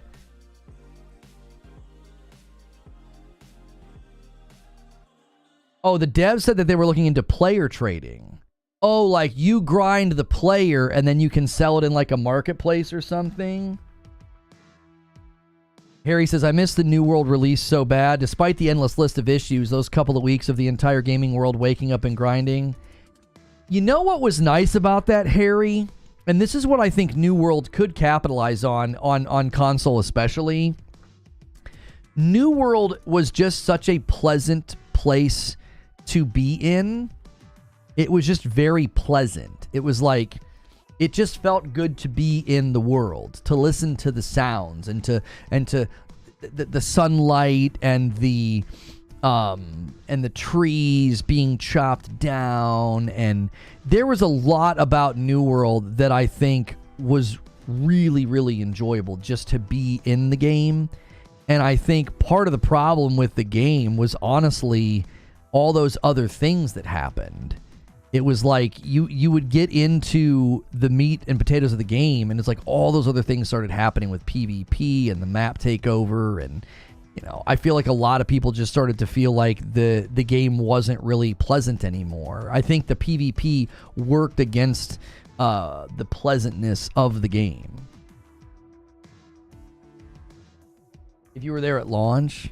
Yeah, well, I was there at launch, dude. New World was so great. It had that new car smell, And I tried to tell people, I'm telling you, PvP is cannibalistic. It's going to ruin this game. It's going to make it really, really hard.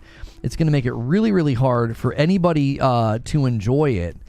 And, man, yeah, I'm still... Well, testing it out in the town is not the best. I should probably test it out on one of the planets.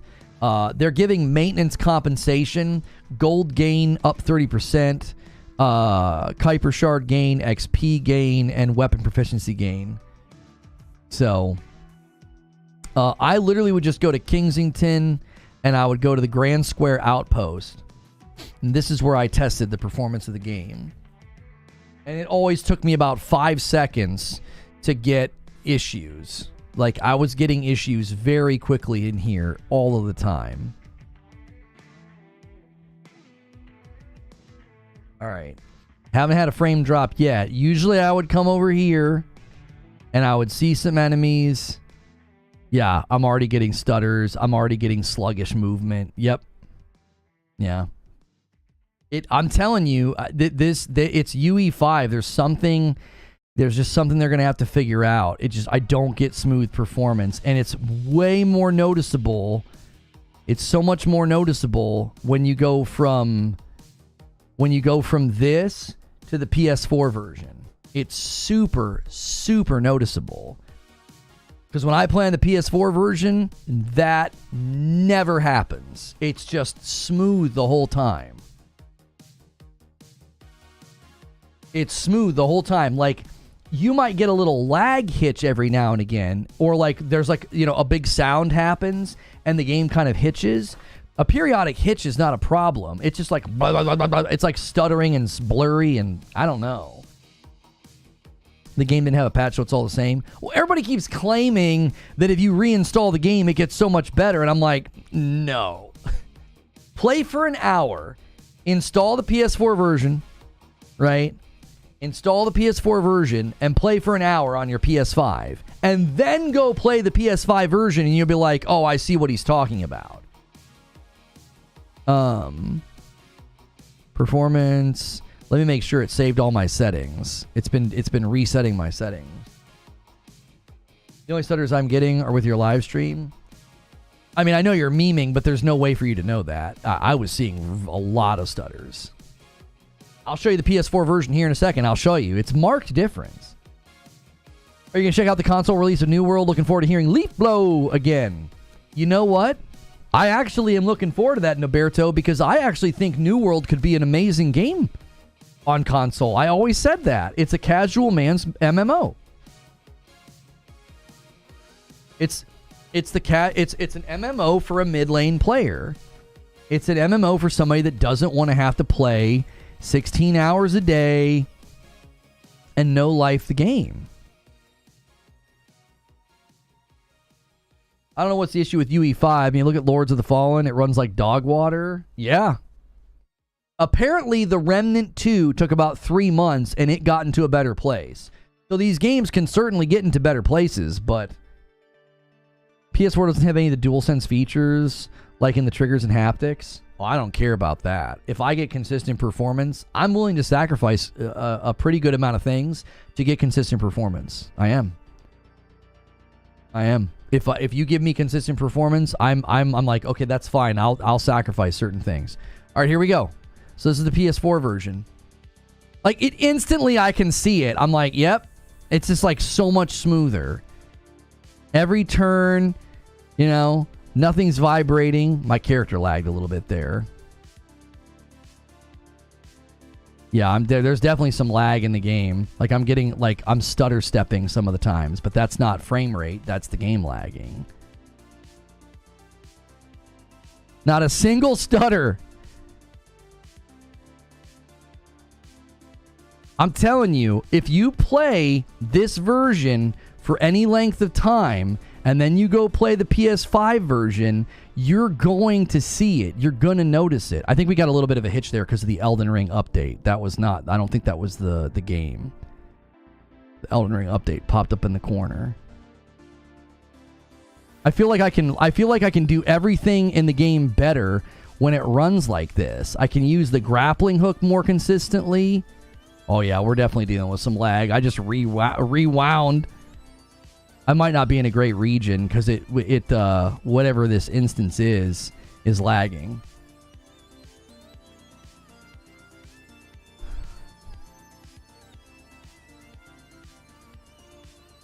Whenever he plays, the whole live just tanks and buffers for me. Anyone else?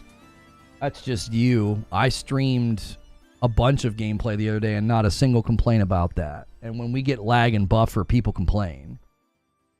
Yeah, there's 232,000 people playing right now on Steam.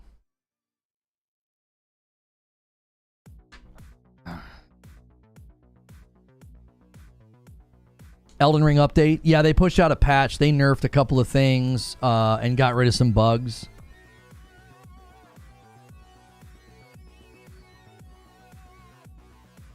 I always turn off vibration and haptic anyway. I like haptic in some games. I do. I think in some games it adds to the experience. Drawing back the bow in Horizon Forbidden West, tall grass, rain, things like that. I think it really adds to the experience. Like the rain in like Returnal, the feel of the triggers in Returnal. I think all of that feels great.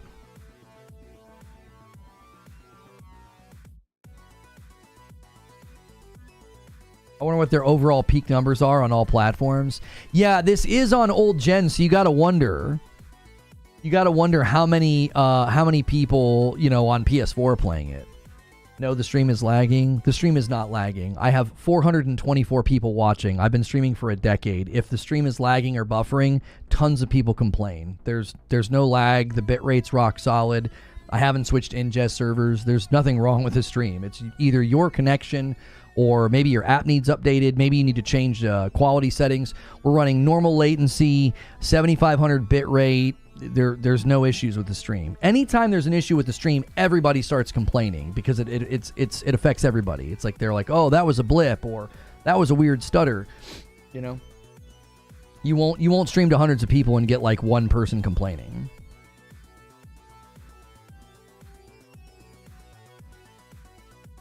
The Gran Turismo 7 haptics are incredibly good. What I need is really cheap earbuds because I want to take my PSVR 2 to my friend's house tonight for the 4th of July and let them experience Gran Turismo 7. But I want to have like a bunch of earbuds to just like let people use. You know what I'm saying? Like I don't like having my earbuds like go in the ears of other people. Can you buy PSVR 2 like the earbud like rubber parts? Can you just buy like a bunch of that and like take it off, you know? I'm on phone, it's perfect. Yeah. Like I said, I've been doing this a long time, and I know when something's wrong because like everybody complains. Like if one or two people complain, it's like it's probably on your end. You've got either a wonky connection or you need to lower settings or something. We used to run on what's it called? We used to run on low latency instead of normal latency, and I would get constant complaints about buffering. And it finally clicked in my brain when somebody said, I watch a bunch of other streams on YouTube and this never happens. And I was like, I bet you all those other people just leave it on normal because normal's the default. And I'm voluntarily setting it to low. So we switched off low latency, which adds a little bit of stream delay in my responses to you, but it got rid of the buffering.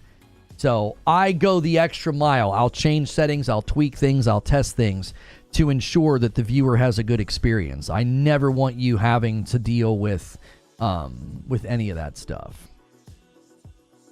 So I put a lot of time and effort into making sure like sound quality is good, bitrate and buffering and all that's good. Like at some point when they do AV1, we'll upgrade the streaming rig and we'll stream, we'll be able to stream with less, I think you can stream with like less bitrate and then it makes it easier on you guys or something like that. There's something you can do with AV1. I think you use way less bit rate, and then it's like a lot easier for people to watch on slower connections.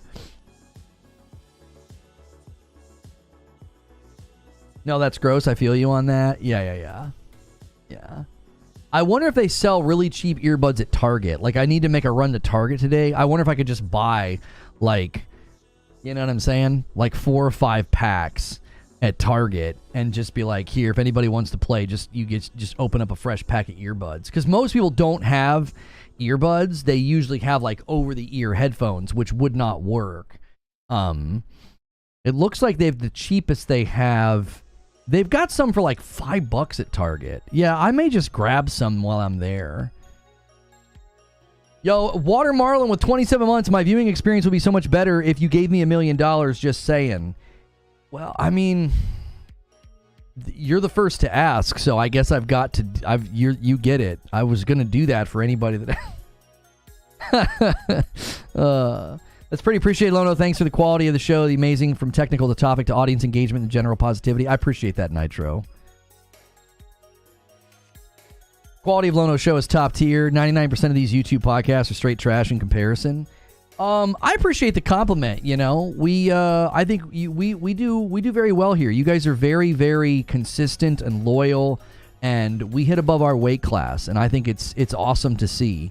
A small channel on the platform. We're pretty scrappy. Although I agree with Asmongold. He recently said that he doesn't think that YouTube pushes live streams that much because he's like, they don't make money on them. He's like, I think they lose money on live streams. And I think he's correct.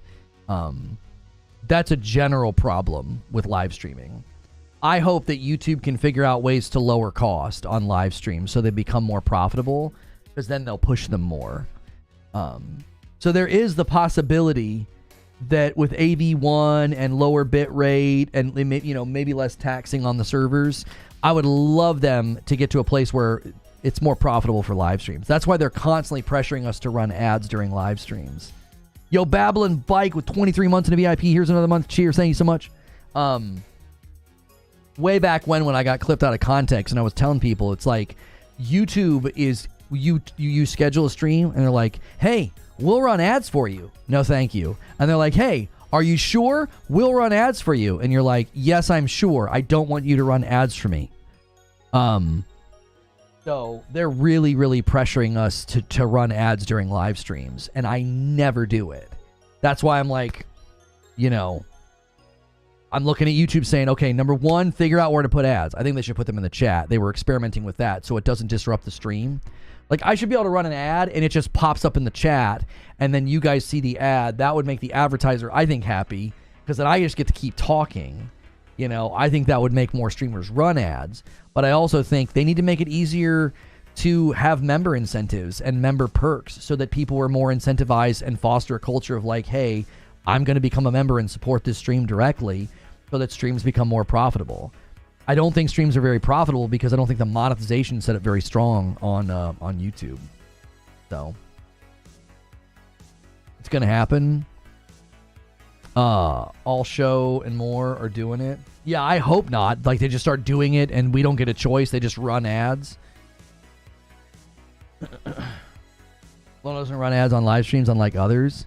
Right, like, I get a lot of grief because I focus a lot on members, but it's like, yeah, that's how we do what we do. Like, this isn't possible without a very healthy member pool. Like, you can't do this full time with not even a 50,000 sub channel. You can't do this full time. You can't, So I'm transparent about that, but not in a way where I'm like, give me money or I won't stream. Oh, or we're not getting enough members. Like, that ethos and that, like, whiny entitlement thing that exists. There are people that do that.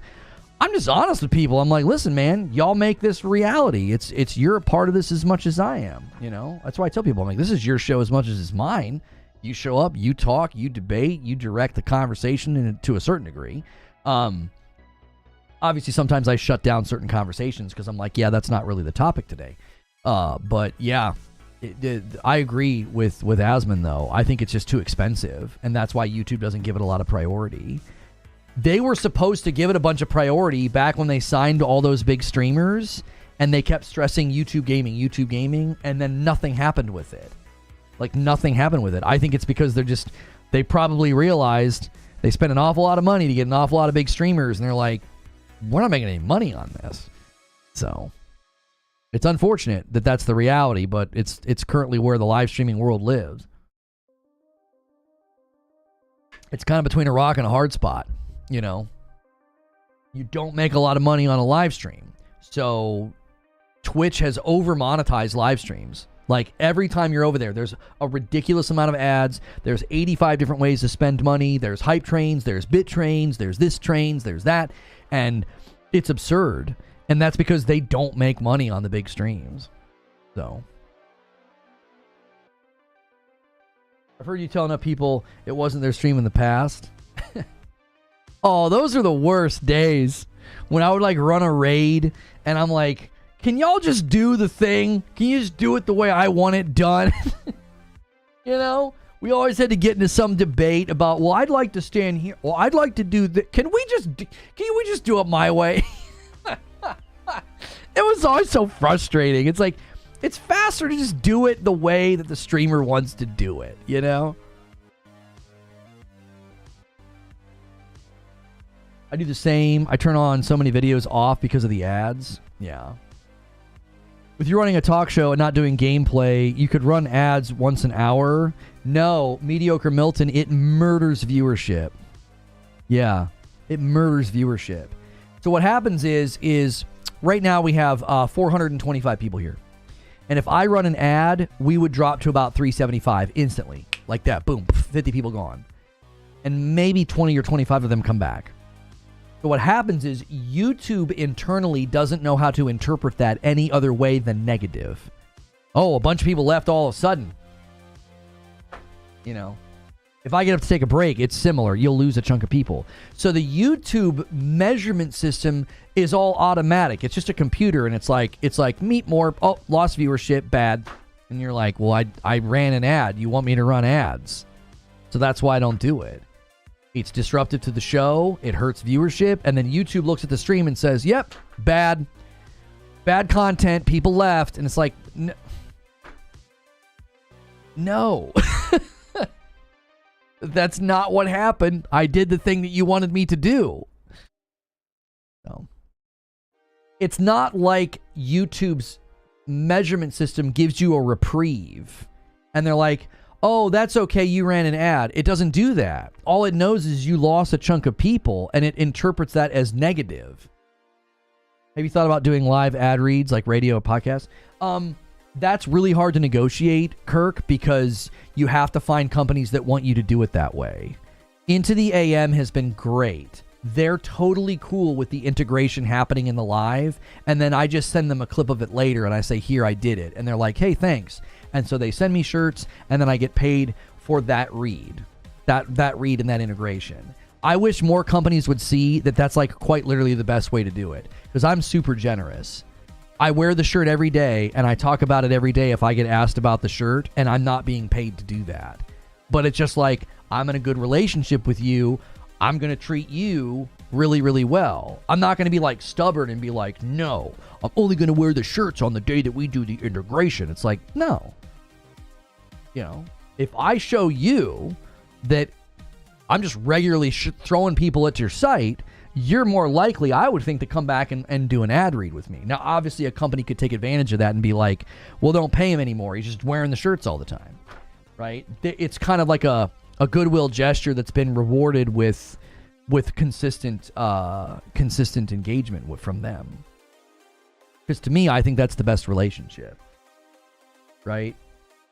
Gamer advantage, I almost never mention because there's no. It's just a kickback if you use the code. So it's like, I think it's healthier to do like rhythmic paid engagement. So you're like, hey guys, today I want to talk to you about Gamer Advantage glasses and why I wear them and why I like the sunglass attachments. Like, then you're regularly getting that touch point in the community, and then people are more prone to be like, oh, hey, you were saying something about your glasses the other day. So that's why Gamer Advantage almost never gets mentioned, because it's like, it's literally just a kickback on a code. And it's like, I'm not a sales rep. I'm not going to sit here and do that, you know? I got my own coffee. I got memberships. I've got enough that I'm trying to have rhythmic, you know, CTA on, like call to action, like, hey, hit the live, make sure and subscribe. Like, you've got to do that on a regular basis, because if not, the people won't do it. It's just part of the business. It's part of the reality of it. You got to let people know, hey, here are the ways you can support, and then you move and you go right back into the show. Get an Exxon creator code? No, I don't like that. I am not judging anybody who does it, but I do not like the relationship of streaming covering a game that has microtransactions, and if you spend money on the microtransactions, I get a kickback. I don't like that. That makes me uncomfortable. Especially with how you could end up, like, somebody could end up paying money in the First Descendant because they feel like maybe there's a compulsion to do it, or maybe they're prone to do it, or maybe they're really struggling with it, or maybe they steal their mom's credit card or something like that. I don't know. I feel like that creates a real conflict of interest. Like, I feel like I can objectively talk about the microtransactions and talk about the pros and the cons, and I don't feel any loss of integrity, because if you choose to spend money or not spend money, it doesn't benefit me at all. If I were to sit here and do the pros and cons on the micros and basically say, yeah, I think it's a good game. I think you can spend a small amount of money and have a great time, and I can make money from that. I don't like that. That makes me feel uncomfortable. It's like, I feel like my voice stays pure on the matter. Now, somebody could say, you're simping. You hope that the company works with you. No, those people don't matter. They're stupid. But to the thoughtful people that watch and consume my content, they know I can trust that he's telling me what he honestly thinks, because he doesn't stand to gain anything from it. It's like there's no conflict of interest here. Lono gets nothing if I play this game or spend money in this game. And so it maintains that trust.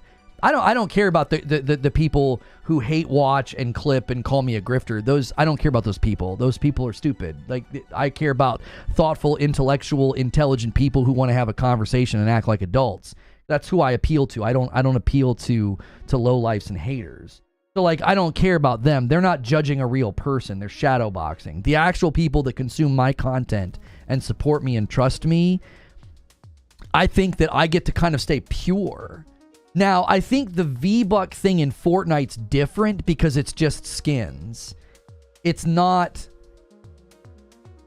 I still don't like it. I still don't like it. I don't think it's as bad, but I still don't like it. Like, to watch somebody who is insanely wealthy dump all their money on the battle pass day one, dump all their money on all the levels of the battle pass, and show off all the shiny things, and then a bunch of little kids are like, I'm gonna do the same thing, I look up to this person, and then that individual makes money from them doing that. That makes me uncomfortable. I'm like, I'm not judging it. I'm not saying it's wrong. I wouldn't feel comfortable doing that. I would never do that with my content. There's a line being crossed there, and I don't know what line it is, but I don't like it. I'm like, that makes me feel weird inside. I don't want to do that. If you want to spend your own money in the battle pass and do all that and show off all the shiny things, because that's content, right? Everybody wants to see the shiny things day one, but then you're not profiting from it, like somebody using your code. I think that's more pure, because there are people that want to bum rush the cosmetics in a game so they can show them off. Everybody wants to see it, right? What's Captain America look like? What's this look like? Da-da-da-da-da-da-da. That's like really, really hot in the search funnel week one. So I get why people do it. I don't like doing it and then being like, hey, make sure and use my code. You know, I get a kickback. I don't think there's anything ethically wrong with it or morally wrong with it. I wouldn't do it. I don't like it. It's a very noble approach. I suppose the people that do it usually frame it as, if you end up getting anything from the shop, then you can use the code. Yes. See, because I view myself as more of a commentator, and if I'm giving you my opinion and my commentary and my judgment on something, that's the value I bring, and that value stays pure if I'm not getting a kickback in the game.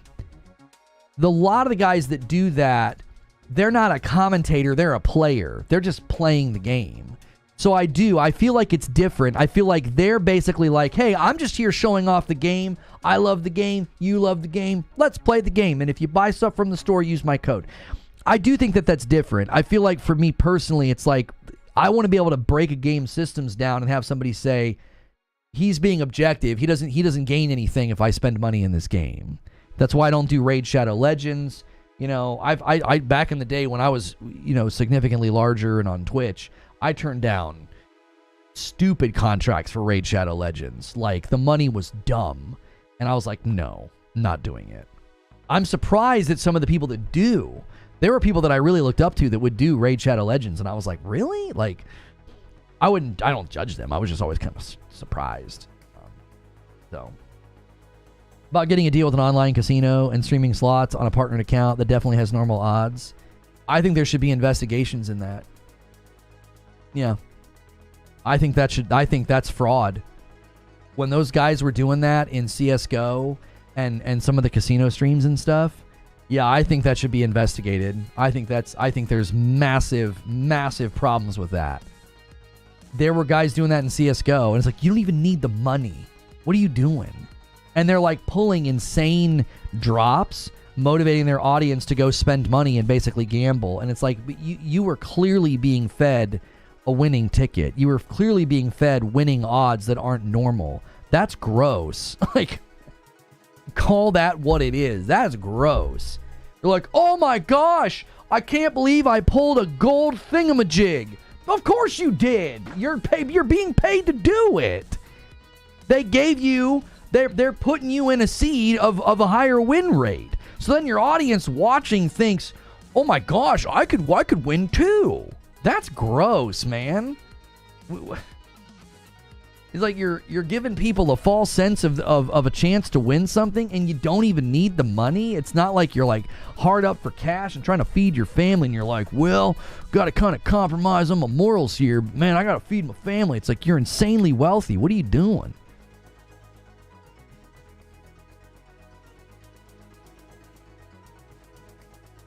Slots will still be in sports games? Yeah, probably. Yeah, so no slots anytime soon? No. That's what sucked me into buying over $200 in Ultimate Team Packs years ago. Yeah, you saw somebody else do it and you thought, oh, I can win too. Yeah. I don't like that at all.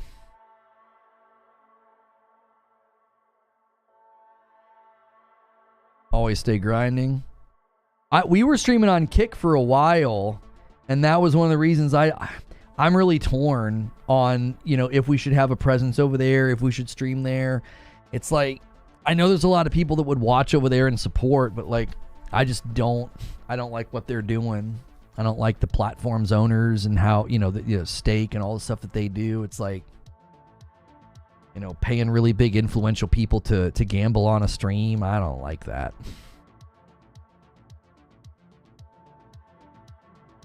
You spent so much money on packs this year?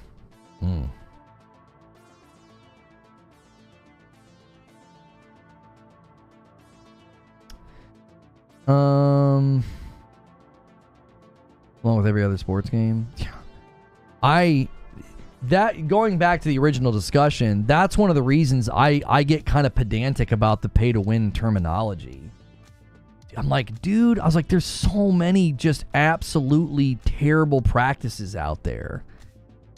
And we're going to sit here and call a game where you can pay to skip a grind, pay to win. I'm like, really? Like, all right. Like,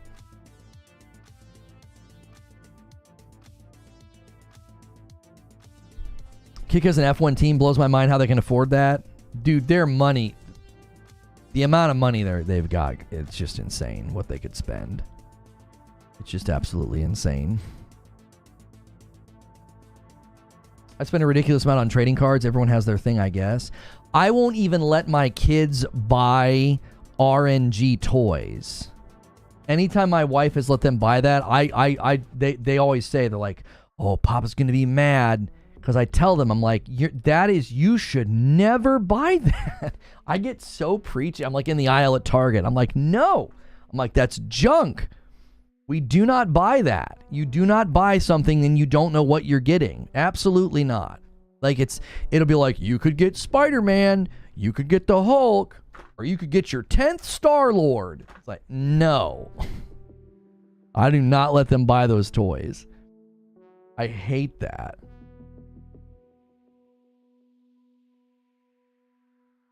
I used to spend about 500 pounds on FIFA packs once over. It's not worth it. I don't even play FUT anymore. I'd like to see the pay to win versus pay to progress discussion with you versus Asmon. I would love to do content with him because I think he'd be really fun to debate. Because I think he's funny and I think he's entertaining when he's debating. But I also think that like we approach subjects similarly enough, but also from very different vantage points. Yeah. On the pay to progress, pay to win thing too, I really wonder if he would see my position and be like, okay, I get what you're saying. I don't really have a problem with that. I'm still calling it something. I'm just not calling it pay to win. Kirk is not running an F1 team Kick is not running an F1 team in the way that Red Bull is. They're just paying to slap their name on there, which is no small feat either. Oh, for sure. Yeah. That'd be a dope stream, no doubt. Sadly, he'll never be able to react to any of my content because you can't show. If you've been banned off of Twitch, they can't show your content over there. I don't even think they're allowed to talk about you, which is interesting, but. When was this a thing? Yo, Lushy with 4 months. I'm not sure what you're asking. We could obviously do it on YouTube, but again, I don't know if he would even want to. I'm not anybody in the grand scheme of content creators. The idea of you being in a shop with your kids and just speaking in gaming terminology is just hilarious to me. It's weekly reset. Here's your pocket money. Get whatever you want. Just no gotcha or RNG. I don't say RNG. I basically say, like, we don't buy that because they're not giving you enough information to buy it. Right? I'm like, you should have an adequate amount of information. There should be an adequate value proposition in order for you to buy something. Like, I'm trying to teach that and instill that in my kids. I let my kids play crappy iPad games because I wanted them to be upset and angry at the end so they would remember. I let them do it. I said, these games are trash, but I'm going to let you play today. And at the end, my daughter was out of moves. My son was out of lives. They were playing 2 different games. They ran out of moves and lives. And I was like, yeah, if you want to keep playing, you have to spend money or come back tomorrow. And they were very upset. And I said, I want you to remember how you feel right now. A video game shouldn't make you feel this way. It should be entertaining and relaxing and bring leisure and joy to your life. Right? And so I was like, and now they don't want to play those games. They don't want to play them. I told my daughter, I was like, they set these games up to upset you so that you pay money to make that feeling go away. And she's like, why would they do that? And I was like, because they want your money. Because they want your money. Mind checking something out for me? It's relatable to something that can't be said. Huh? Lushy, what are you talking about? You mind checking something out for me? It's relatable to something that can't be said? Relaxing is debatable. Some games are going to stress you out, but then you get the satisfaction of beating whatever it is. Like if it's challenging, you know? Like right now in swim lessons, my daughter's trying to do the where you get to the edge of the pool, you're like in a lane, and you flip underwater and kick off the wall. And it's frustrated her for months. She just couldn't figure it out. And she finally did. I think games can do the same. I think they can take you to the edge of frustration, but you kind of know you're going to beat it, and so you press on. Lono telling his, I made my kid smoke 7 cigarettes in a row, and he never want to smoke again speech. That's right. Leisure Enjoyer, are you effing insane? Got to go to Elden Ring boss for the 36th time attempt, and I'm not changing my strategy. Wouldn't they feel the same way having to wait 16 hours to play as the character they just chose in the First Descendant? No. It's not the same. Thank you for gifting a member, Lushy, taking us to 27. It's not the same, Mediocre Milton. The mobile game literally doesn't let you play anymore. It's like, you can't play anymore.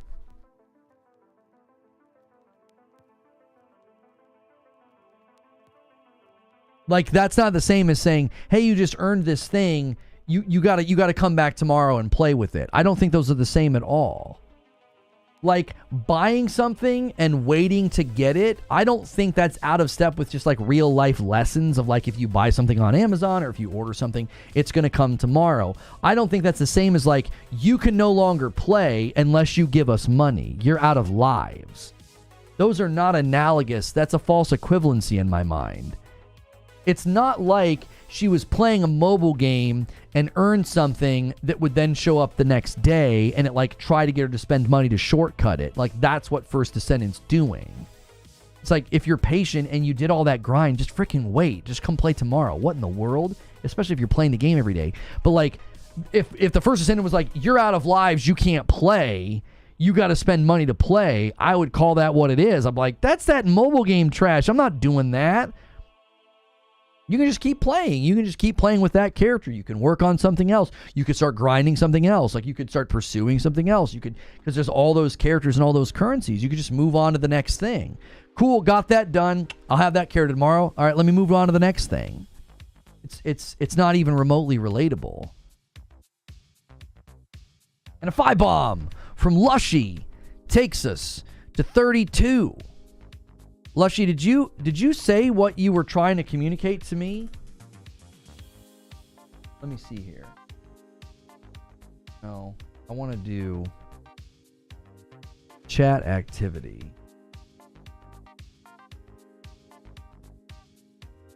No, you just said mind checking something out for me. It's relatable to something that can't be said. Yeah, you didn't elaborate. I don't know what you were trying to say, Lushy.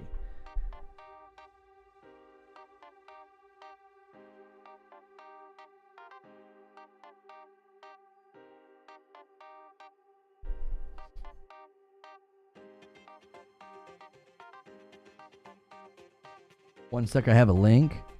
But you can't put a link in the YouTube chat. You're gonna have to put it in the members only Discord. It's pay to win for only those who hate to grind. I love this game.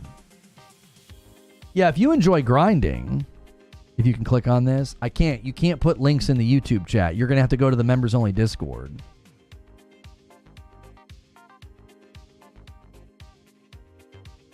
Click on this and just watch it real quick. I'm not. We're having a communication breakdown. You cannot post links in YouTube chat. You will have to go to the members only Discord or DM me on Twitter. My DMs on Twitter are open. The Discord's available to all members, both gifted and paying. Yeah. I don't have the ability to be like, hey, let Lushy put a link. That's not like a thing I can do. They're automatically filtered out, because if not, bots would just come in and spam links. And it would be chaos. They would just program bots to sub the channel so they could talk in the chat, spam links. Hopefully people accidentally click on the link. Like, it'd be ridiculous. Okay.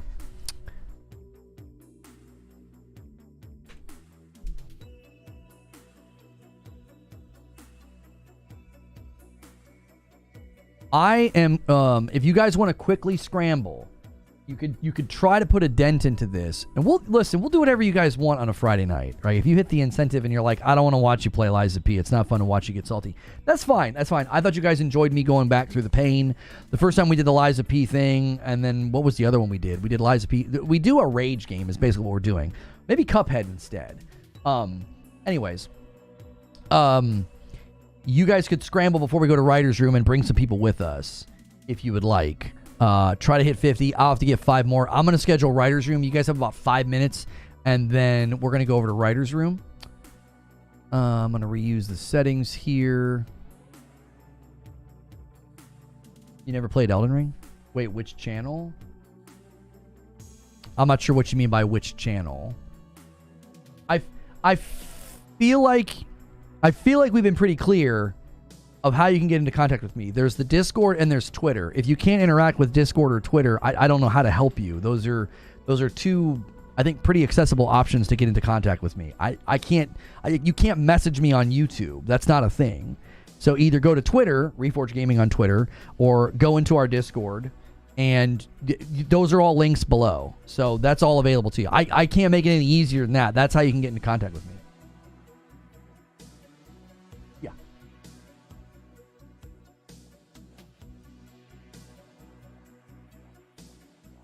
Which channel to send the link? I don't know why you're saying which channel. I don't know what you mean.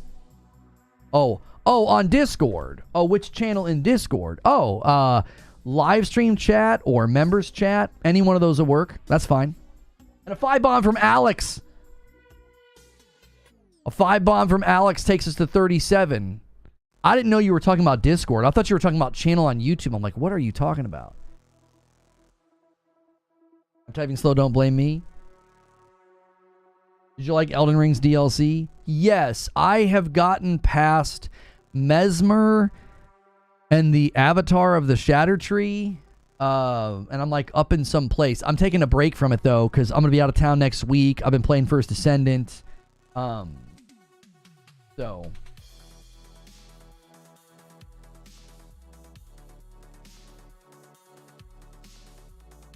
I'm gonna say Reforge. I don't know why I accidentally typed out your name. That's fine. Wait. Oh, you were talking to Lush by mistake. Yeah, that's fine. Thank you again, Alex, for 35. Getting us within, what is that, 13 more to 50. And then I'll drop a 5 bomb and we'll get out of here. We'll bring a bunch of people with us to members, the writer's room. Oh, my personal cell is 855. Oh my gosh. You're just going to have to sync up, Lushy.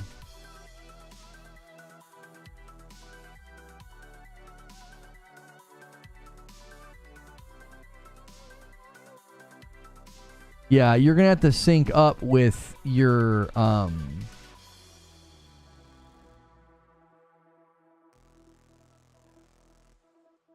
if you're trying to use the Discord, you're going to have to sync your Discord account and your YouTube account, or you won't be able to talk in the rooms.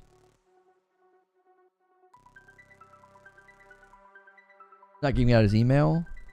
No, you can totally email me. My email is on the channel. I think you can even do... We have an email command. Yeah, you can email me. I mean, it's mainly meant for business inquiries. It's not being like, hey, man, what you doing, Lono? You having a good day? Like, it's not meant for, like, shooting the breeze. I thought we had an email command. I guess we don't. Either that or chat's broken. No, yeah, we do have an email command. And that's not even the right email.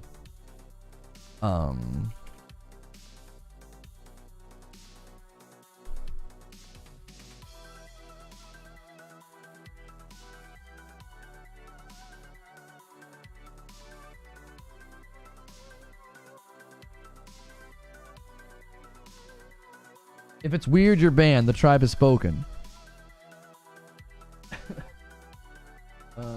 In my youth, I used to give places the number to Miss Cleo. You're a Libra, aren't you, darling? What was that? People would prank call. People were prank calling with her voice.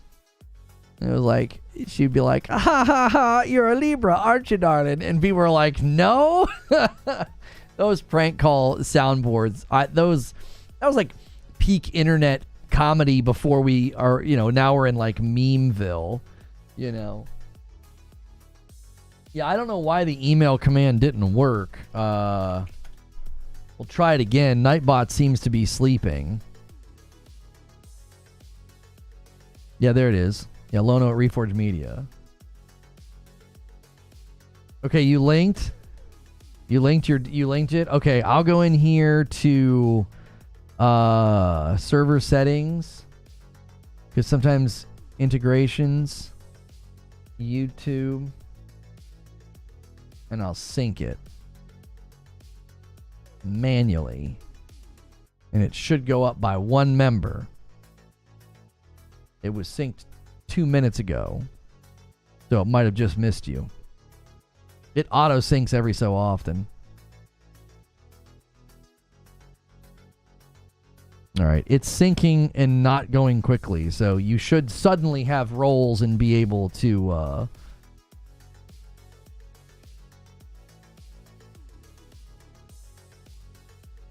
you should suddenly get roles granted to you and have access to all the rooms or whatever. All right, but we're going to go to writer's room. Let me set up redirect. Thank you to all the people who gifted members. Thank you everybody who hit the like button today, helping us out.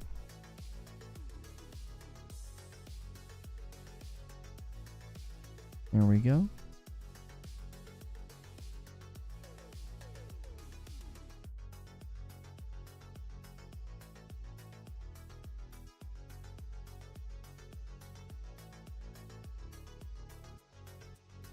Wait, that's the wrong video. Hang on. I almost gave you guys a link to the video that you're in.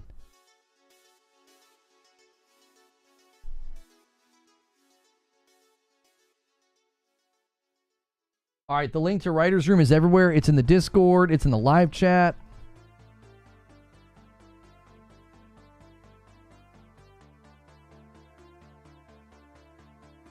YouTube's been really weird lately. I keep having to refresh the live dashboard to go live. Okay, there we go. Thanks so much for being a member and for joining us in another Writer's Room. We're going to be figuring out what we're going to be doing for Friday, July the 5th. It's not June. It is the 4th of July, but we saw a great turnout. So thank you everybody who turned out. Gifted members, hit like, took part in the discussion. The upload about the First Descendant is doing so well. So if you missed morning coffee, don't forget that too. We've been doing that every morning at 9 a.m. Eastern. We do that 30 minutes before either the live stream starts, or typically that's going to be 30 minutes before the premiere goes live. So that's been very helpful. So thank you to everybody who's been taking part in those members only morning coffees, and we appreciate you so much doing that. And let me go ahead and end the previous stream and redirect people over. And let me change that thumbnail for First Descendant. Is it pay to win? Pay to win discussion.